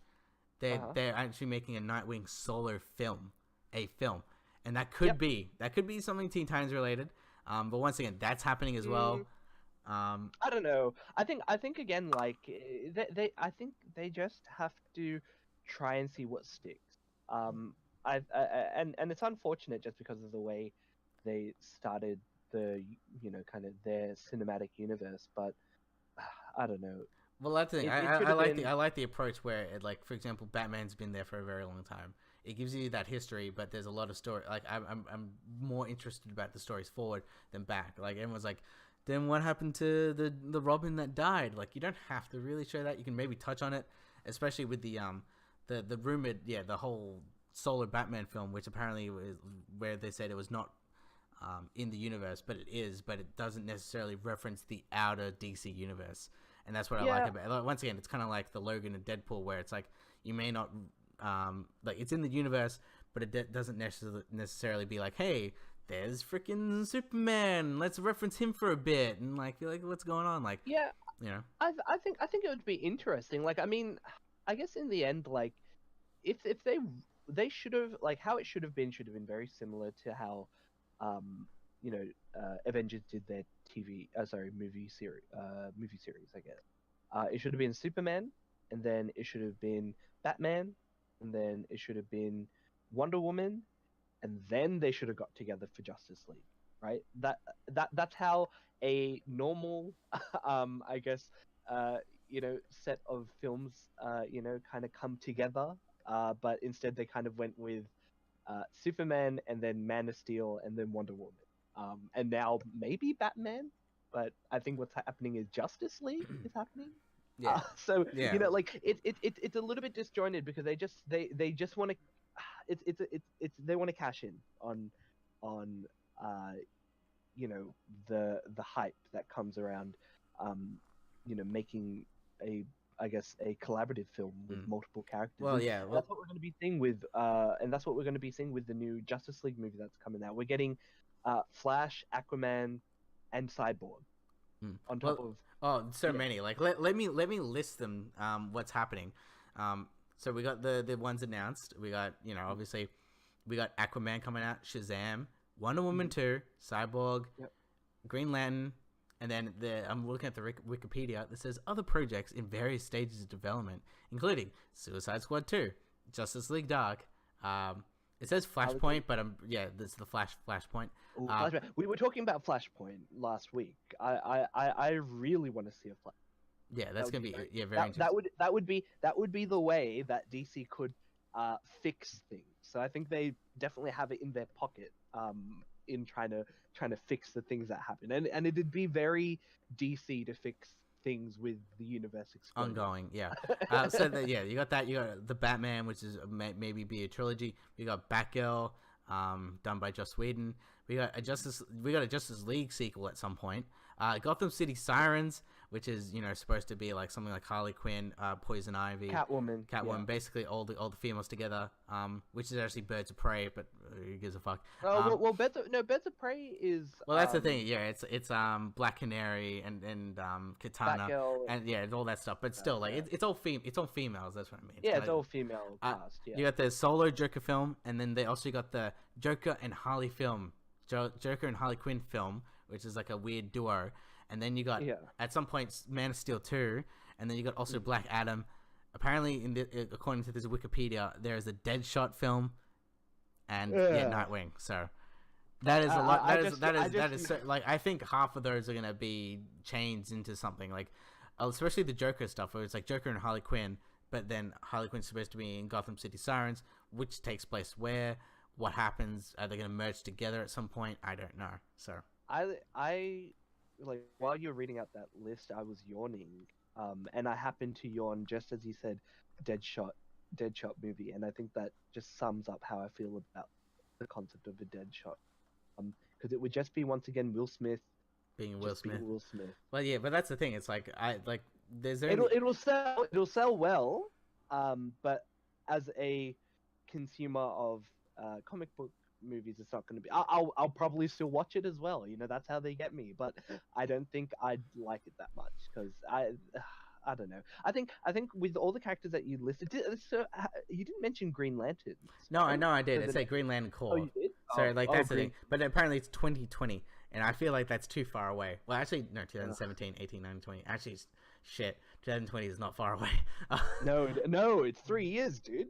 Yeah, We're in the future now. man, that's so weird. But yeah, like because that's the thing. Green Lantern has that potential, and I think it's that untapped well where they need to get it right. Once they get it right, they can literally do 3 spin-offs from Green Lantern universe itself. And that's why I'm like that's what they needed for me to get right.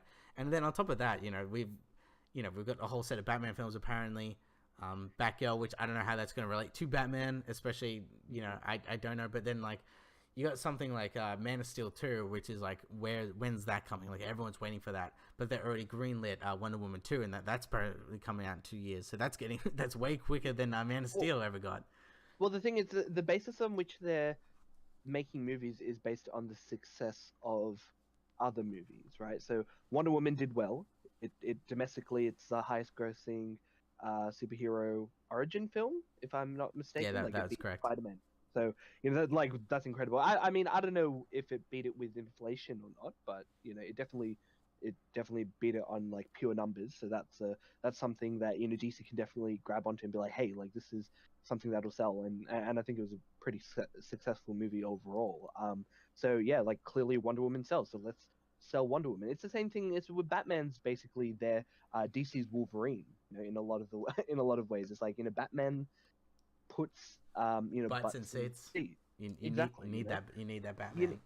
yeah, and that's the reason why they're having Batman, back in it. Like people will complain about, oh well, they're focusing too much on Batman. It's just Batman League and all that, and it's fine. Like I understand the complaints, but I think in order to allow for, mainstream, casual viewers to have a jumping point into the DC universe, you have to give them something that's easy to consume and I guess easy to relate with. Like people relate with Batman because and people relate with Spider-Man. I think those two characters, despite being very different, are Especially in very turn. Yeah, very they're very similar and very similar. yeah, Because it's basically you have a character which is fighting that has a very colorful cast of rogues that they fight.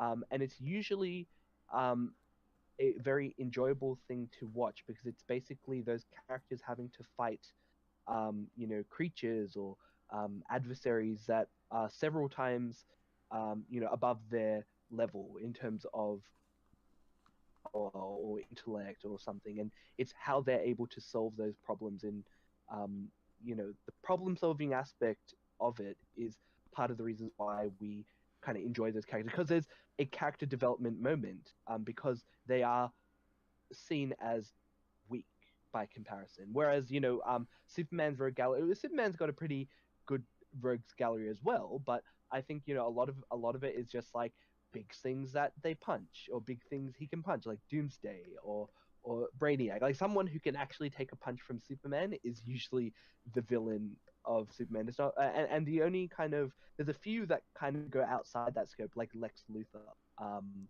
or I'm trying to Maxwell Lord, like he's like another character. They're very different in tone, but with Batman, it's always just him.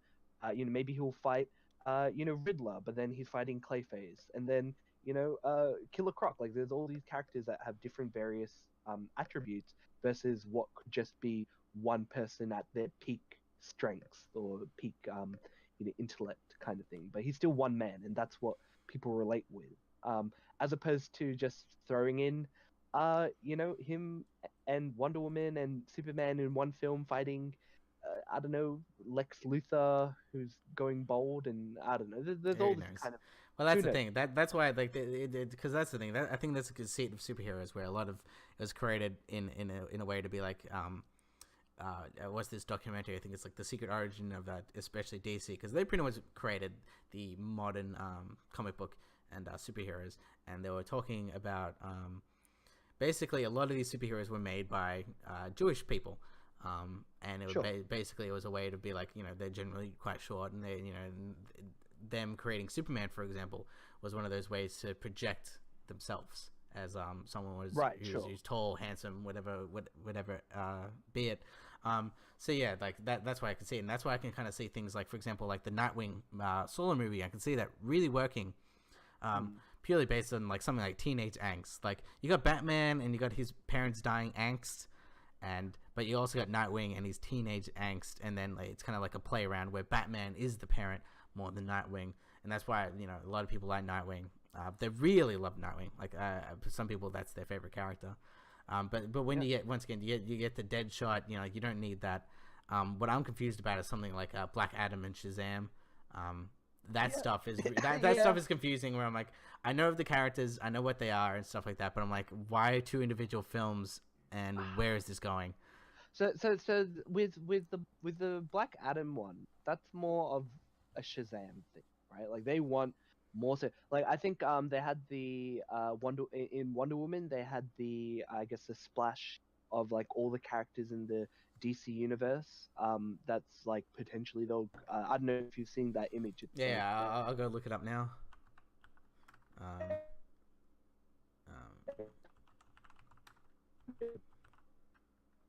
um, they had all superheroes kind of lined up. But yeah, like on that, like it's just something that they have put out there to be like, hey, we might be doing this character. And the thing is, I think the Black Adam film is first, and it's gonna have the Black Adam spin-off if they do it. And I think the thing is, like, Black Adam as a comic book character is pretty interesting. And I think more so in the uh, current iteration and in other versions of the previous canon, like Black Adam has been more of a anti-hero or even an ally in the comic. So I can definitely see them going that route, with The Rock playing him, especially because I think it's definitely a big waste when you give like a huge actor or a big character only to just use him for one film. But yeah, it like sometimes it should be like that, but sometimes they're gonna give him more, and I think The Rock's gonna kind of benefit the whole DC universe more than it'll harm it.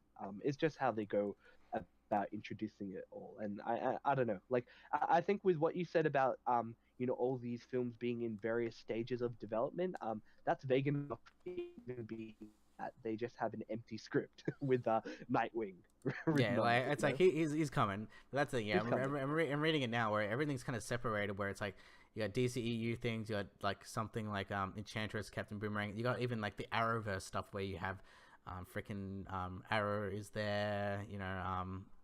All like Darkseid, Martian Manhunter's there. Like a lot of these characters are there. Mm. They're just like obviously waiting to be basically filled. But like the one kind of final thing that like a lot of people are speculating, and same here, is like since with Flashpoint and stuff like that. Not only that, but because since there's different, the way DC comic books universes are set up, it's once again a different universe where it's different worlds and different Earths. So I'm assuming they could easily, if they really could play with it, could be like that Leonardo DiCaprio solo semi Joker film is in another universe, but it's in it's in another Earth, same universe. So then Uh, they could easily tie mm. up. They could easily be just like, the Flash or Arrow TV show. Be like, that's technically connected to the DCEU, and they could even reference it in the future when they officially do it. Or even they could even be like, the freaking Christopher Nolan Batman films are technically part of the DCEU, just that in this world, no one really has superpowers, and How, that's the genius that I so want to so here's see. so here's the thing. Here's the thing. I would love it if they had something like in the comics at the moment, there's a big mystery that was revealed in Dark Side War.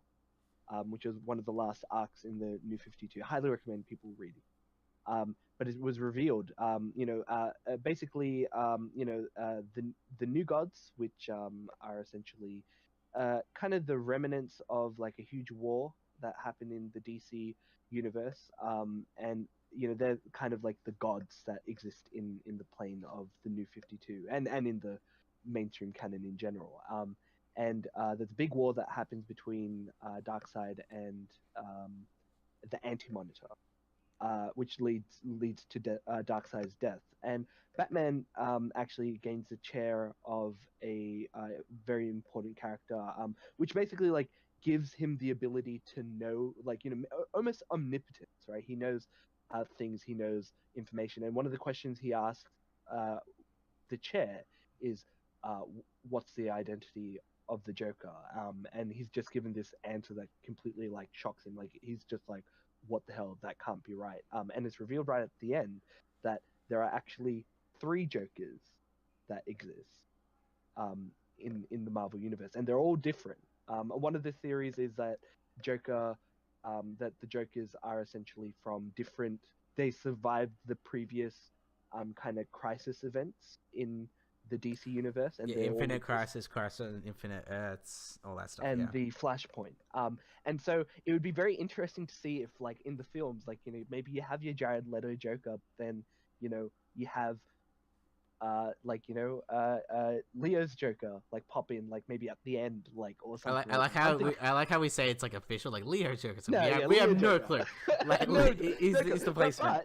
But in terms of what you were saying about them having a universe stuff, it gives them the possibility to do things like have fun with playing around with that kind of, like, one of the things we mentioned earlier was Fringe.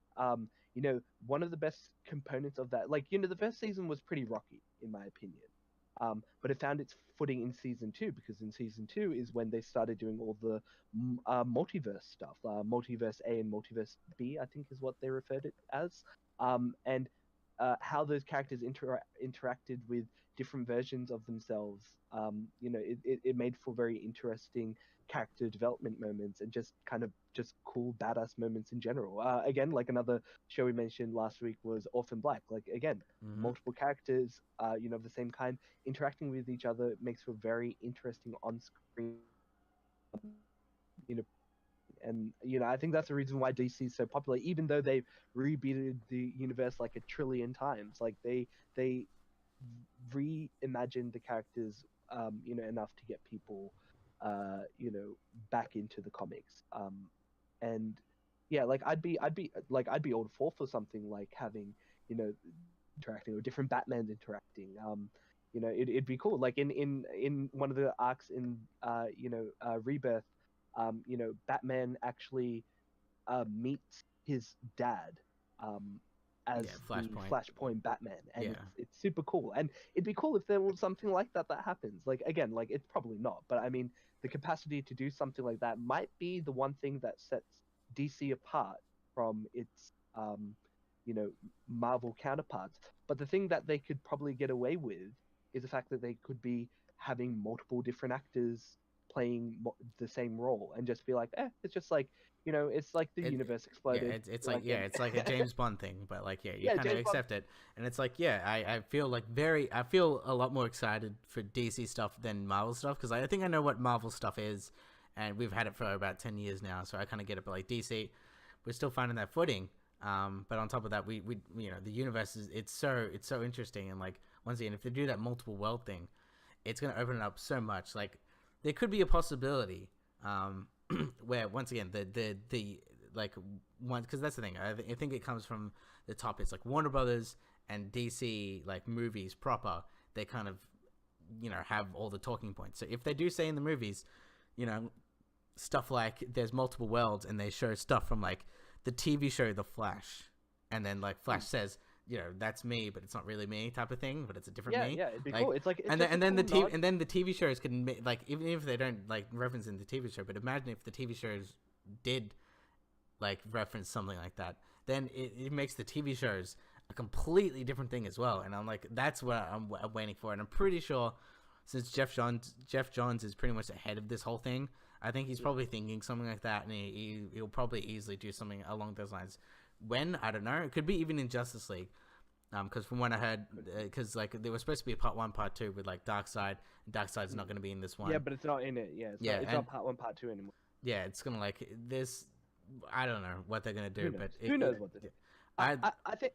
Yeah, sorry, go. No, I'm just saying. I'm just excited to see what happens, and like I guess we're spoiled for choice because like I think the way Marvel and Disney do it is like we'll announce literally like 10 years worth of movies. Well, DC's like we feel like it's kind of unorganized, but you know, but that's the thing. Before Marvel started doing this, and the main reason why you compare it with Marvel because it's the comic book thing. But before Marvel started doing the whole thing, you had no clue what was coming out really beforehand. They're just like, we're announcing this, it's coming out, and there was no real word about like, oh, you know, when is this coming out? So that's why like take it with a grain of salt. Like, you know, this is how it used to be. It's just, you know, everything on the internet and stuff like that. Everything just spreads. So. Well, I mean, I think just because like there's a bit of fatigue with the story writing with that Marvel's been doing, you know, people want something different, and so maybe DC might fill that niche. Again, like I like a lot of Marvel films, but you know, it is nice to get something new once in a while, and something that, you know, kind of, you know, something cream of the crop that is different. I think that, you know, DC has a lot of potential, but we will see how that is with, you know, some of the stuff that some of the paths that they go down. I think Jeff Johns pretty instrumental in regards to canon in the TV and movie universe, because you know, we were talking about it with the Netflix TV series and the, you know, Agents of Shield. There's just like a complete disconnect between that and the movies, whereas Jeff Johns has you know, in the past DC used to have it that, well, you know, there has to be only one interpretation of Batman on screen at any given time, or one version of Superman at any given time. And now we even got we even completely gloss over Gotham. Like Gotham could even be part of it if you really thought about it. Yeah. But that's the thing. Like like at one point, and I think it was probably with the hiring of Jeff Johns, like you said, they basically said, screw it, we're gonna just allow for as many interpretations as we want, because once he got in, you know, Supergirl was allowed to put in Superman in the film. You know, they brought back a character, I think, from Arrow that was Deadshot. So Deadshot, they killed off Deadshot in Arrow. you know, in Arrow. Because they were going to be, they killed off Deadshot, they killed off that's the thing, because from what I heard Katana. that's the thing, from what I heard of before they introduced the Suicide Squad film, is that apparently the producers of the TV show said we had plans for the Suicide Squad, and they were going to make like a story arc with the Suicide Squad in the Arrow universe, and essentially it got shut down. But you never know now, you know. Yeah, but I mean, it's such a shame because I actually really liked you know, those characters in those, like in the show itself, and I think it would have been like amazing, like if that got like its own like a 1-season spin-off. Oh, that's what people want. I you know, they after I think season 5 of Arrow, which by the way is actually good, guys, just skip seasons 3 and 4 and just go straight to season 5. But yeah, like with you know, people were saying, oh well, we want our solo Deathstroke movie, and there were people wanting solo Deathstroke series, and I think that would be pretty interesting to do. Yeah, because that's the thing. Villains don't necessarily get their own comic books. If they do, it doesn't last that long. But I remember New 52 had a Deathstroke actual not Deadshot, but yeah, Deathstroke comic book. It only lasted for only a handful, like about 30 issues. But it was good. Yeah, it was basically just him being like making money, you know, and just being like, it just hunting down. He like hunted down like Hawkman. Like it was interesting, you know. It's basically a Hitman comic book, and I'm like, I like this. You know, apparently, the Rebirth Deathstroke is really good. So if you like that, you should get on that as well, because I've heard good things. I haven't read it myself, but you know, he gets flash powers one stage. So Jesus, that sounds really freaking cool. Yeah. But yeah, I mean, I think with you know, and so with now that, like, you know, they kind of had a bit of a green light with you know, having certain characters back, like they made nods to Deadshot again. They had him as like a bit of a dream sequence for one of the characters in Arrow, but like that could mean that he might come back, and they might what I want them to do, because currently the head of Argus is I forget The what you call it, yeah, it's the the lady. yeah, I forget her name. Danvers? Delilah? No, that's the Delilah, yeah, Delilah. I just remember like freaking the Diggle guy being like Diggs, yeah, Delilah, Diggle, yeah, Delilah, Delilah.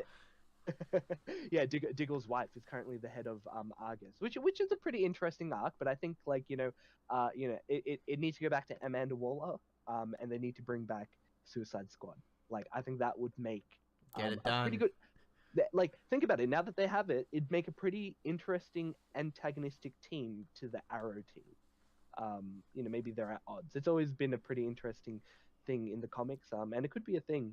There was an arc in the recent Rebirth where it was Suicide Squad versus Justice League, and that's all one big lead up for the Watchmen stuff that they have. So who knows? And Like I think and apparently for the, if you haven't read the new Batman comic book, spoilers, and you may want to go away, Adam, for like 5 seconds. no, that's fine. All No, right, no, all go right. ahead. Sandman is apparently in the universe now. Oh yeah. And like I've heard of it. And I'm just like, okay, you're like DC, like even in the comic book side is like really branching out of like what they have, because like getting Watchmen, that's different, but like getting Sandman as well. Is that in the latest Batman comic? I thought that was in Metal. Yeah, in Metal, or is it? Yeah. I I wouldn't say reading. latest, but I'm like that. It's kind of recent, but still, like that having that is very very weird of where even the comic books are going. And once again, there was even talks about a Sandman movie. I don't know if that's going ahead, but and maybe they're placing that somewhere, or is that just getting ditched? I don't know.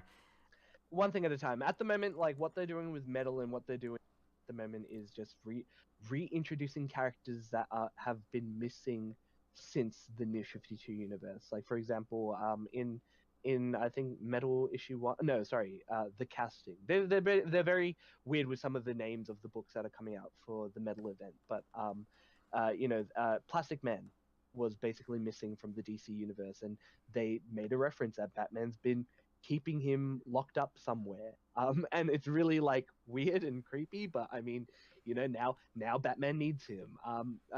We can go on and talk about the Metal series, but that's again that needs its own segment. Yeah, we need Metal like a whole like freaking podcast series apparently. We have apparently there's a lot to talk about. Yeah, well that's the thing. We're getting to that point. So that's the thing. I kind of want to move on to our question of the week, and my question I'm posing is like, out of all this DC stuff, is what do you think? What character deserves their own solo individual movie, or at least have a movie where they're in it, I guess. So well, okay, well you start off. Well, I actually thought of and we've actually seen her in the universe, is Katana. You saw a brief glimpse of it in Suicide Squad, where she had like her katana. Katana.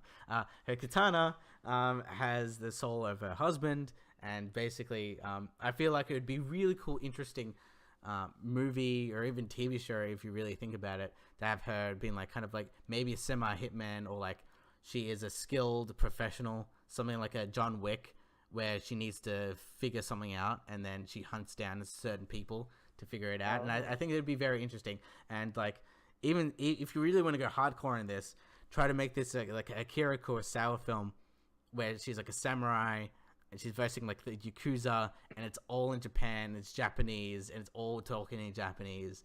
And like, even for that brief moment, it sticks in my head of Suicide Squad when you reveal her, like when she was in Japan, like the imagery for some reason just stuck with me. Like it had this noir look.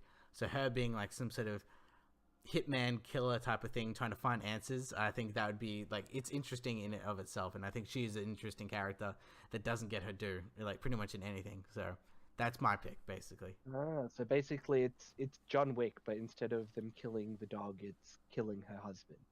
Yeah, and then she just goes full on mental and just like Interesting. Yeah, that would be awesome. Interesting. You see, my choice And I remember reading this pitch, or somebody like mentioning it, and I thought it was a great idea. Green Lantern, but it's kind of in the sense of what you mentioned earlier about the Green Lantern Corps, but it's two of the Green Lanterns doing a bit of a buddy cop film, right? Yeah, like Not wasn't that necessarily. yeah, wasn't that supposed to be an actual thing? Wasn't it? Is that what the pitch is? That's pretty I, interesting if it is, because yeah, cause, no, no, actually, no, never mind. I think it was the pitch was supposed to. Cause early rumors was it was supposed to be like the Flash and the Green Lantern together as as a oh, duo, but Flash and ooh, okay. yeah, so maybe they have remnants of that in the film, whatever they're Yeah, yeah, planning. But maybe. once again, buddy cop, because essentially the Green Lanterns are basically cops of the universe. Yeah, yeah, and I think like it's like this is the thing. Like some characters are not necessarily boring, but they can't support their own film on their own, right? I think people get a bit like, because there are multiple Green Lanterns, there are people who have multiple favorites on which Green Lantern they like the most. Some of people who grow up with Justice League really love John Stewart, because he was the big Green Lantern at the time of when that comic was going. But then you have some hardcore like Hal Jordan fans. You have some yeah, I forget the other two. There's a redhead guy. The Rayner, Chris Rayner, Uh, no, or is that another yeah, one? someone. Yeah, no, no, no. It is something. But like, yeah, like there's a lot. But I think like doing a buddy cop film between, maybe it's Hal and the two that you kind of like DC. Or that people think about when it comes to the Green Lanterns, and maybe you slowly introduce like maybe they've got like one big mystery that they have to do together, and then you introduce their stories like and how they got to be Green Lanterns as you go, as opposed to once again being an origin film. It is a movie that it can be done like on its own and it's on its own merit, but they have a little bit of a uh, flashback to how they became who they are. And the thing is, with Green Lantern, it can lead into very big things in the DC universe itself. The introduction of different, emotional spectrums, and then eventually the Blackest Night, which is a really big, DC event. And if they do go with this whole like multiverse thing, in the movies, like I think a big story that could be kind of their post uh, dark side battle that the Justice League has could be, the stuff that happens between the, different Lanterns. emotional. Yeah, Yeah, yeah, in the because that's like the next big thing. Because like, yeah, like I can definitely see that happening. yeah, if they establish a big enough base of superheroes, which I think it's going to be an issue with like all superhero movies if you don't kind of get on it fast enough. Like Marvel's had a few years, so they do have like a lot of characters, but I think like even things like Civil War, like yeah, sure, they you had a bunch of super fighting, but it didn't feel like a war. Yeah. It just felt Once like again, my analogy is it felt like two brothers fighting in a backyard. yeah, yeah. Once again, it does come down to the tone. I think Civil War is basically the breaking point for me, where I'm like, okay, like the Marvel films are not like they're not what I'm looking for. They're interesting, they're entertaining, but they don't really do have that dramatic depth to it. And I think that's why I like the polar opposite of when DC is pretty much literally the polar opposite, where it's everything is on stake and everything is a problem more than happy and sunshine. Well, I think everything's at risk in DC because they can just press the reset button and blow things up and reinterpret things all over and over again. But I think with something like I guess the Marvel films, like it's a thing that I'm gonna keep bringing up. I guess every time we talk about it, it's heroes fighting heroes. Heroes fighting heroes gets pretty boring if the motivation is I don't agree with you on one. Whereas like something like the the world, all the superheroes like or major superheroes die, and get brought back to life by the emotional spectrum of death. Like that sounds really cool. Mm. And it forces people to fight. There was a I think there was a comic book series called The Cross. I don't know if you've heard of it. No, I haven't. It's kind of like it reminds me of The Walking Dead. It's like there's a bit of a zombie apocalypse that happens, but like the people, the zombies in the comics are more like, I don't know, like they're zombies, but they also are kind of like demonish. Like they kind of like know the person's like like they won't even know who you are. They like will know what you're thinking and what your like deep darkest desires are, and they kind of infest you that way. Again, like it's kind of like what reminds me of Westworld. Like it's very visceral and in your face. Like there's lots of sex, violence, and stuff like that in that comic. And I think in a way like that's how it's done in the darkest, blackest night. Sorry, and a lot of the characters, because they know each other, they know what would basically be a weakness of the character that they'll be fighting against. Like if Batman versus Superman, like Batman will know like you couldn't save me, you're like the worst Superman ever, kind of thing. Yeah. Like it's very interesting character interaction, as opposed to I don't agree with you on this one thing you did. Time to fight. Time to fight thing. Yeah, but yeah. Yo, man, what we spun off a lot from the freaking buddy cop of freaking Yeah, well, look, that's what I'm saying. It can all start with a good, I'm clarifying, a good Green Lantern film.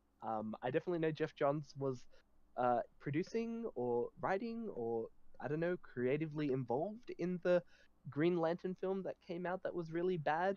But yeah, like once again, we don't know the extent, and we just don't. That I think that movie was once again one of those shoddy projects where things came in last minute and things changed. So. Yeah, I haven't watched it just because I know how bad it is.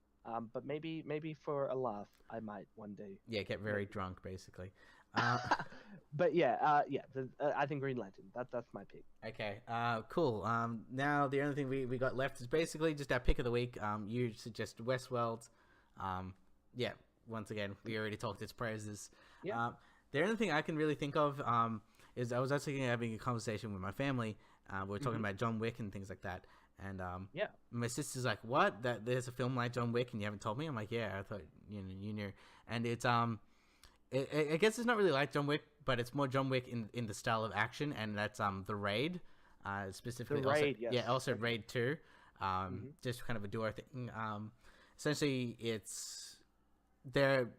reminds me of old action films where it's very simple, the plot, but you get satisfying action, and The Raid is a mix between gunplay, knife play, as well as like actual kung fu, and because we're talking about how John Wick and how its action is shot has a style and has a rhythm to it, where a lot of it's like it's always it's hard to explain, but it has a musical rhythm to it where it's like shot in the body and it's always a shot in the head. It's like a double cap, and with something like The Raid, for example, it kind of has the same style where the action is like a rhythm, where instead of two shots with a gun, for example, a lot of the hand fighting choreography, it's always like 3 hits, so you always hit bang bang bang.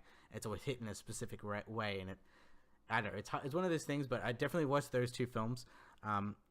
Some of the best action films in the past, like 20, maybe 30 years. So yeah, definitely check those two films out, and just have a day with it.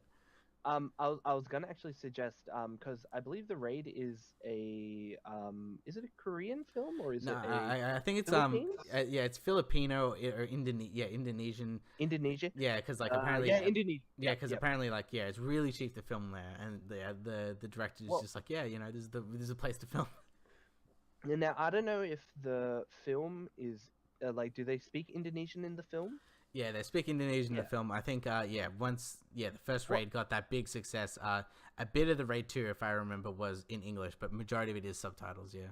Well, I was gonna say, for if for viewers who, maybe don't like, foreign films, maybe start off with watching, I think the Dread, the 2012 good old Dread, because, because I think I'm pretty sure it took a lot out of The Raid, and if you enjoy Dread, you'll enjoy The Raid, 100%.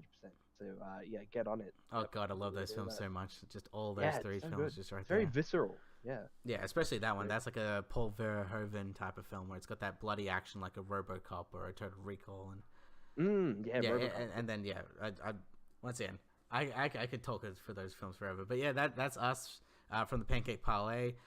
You can listen to this on YouTube. I upload that all the time at the Pancake Parlay. We also have our own website, which is the Pancake Parlay at Libsyn, and we're also in different social networks for podcasts.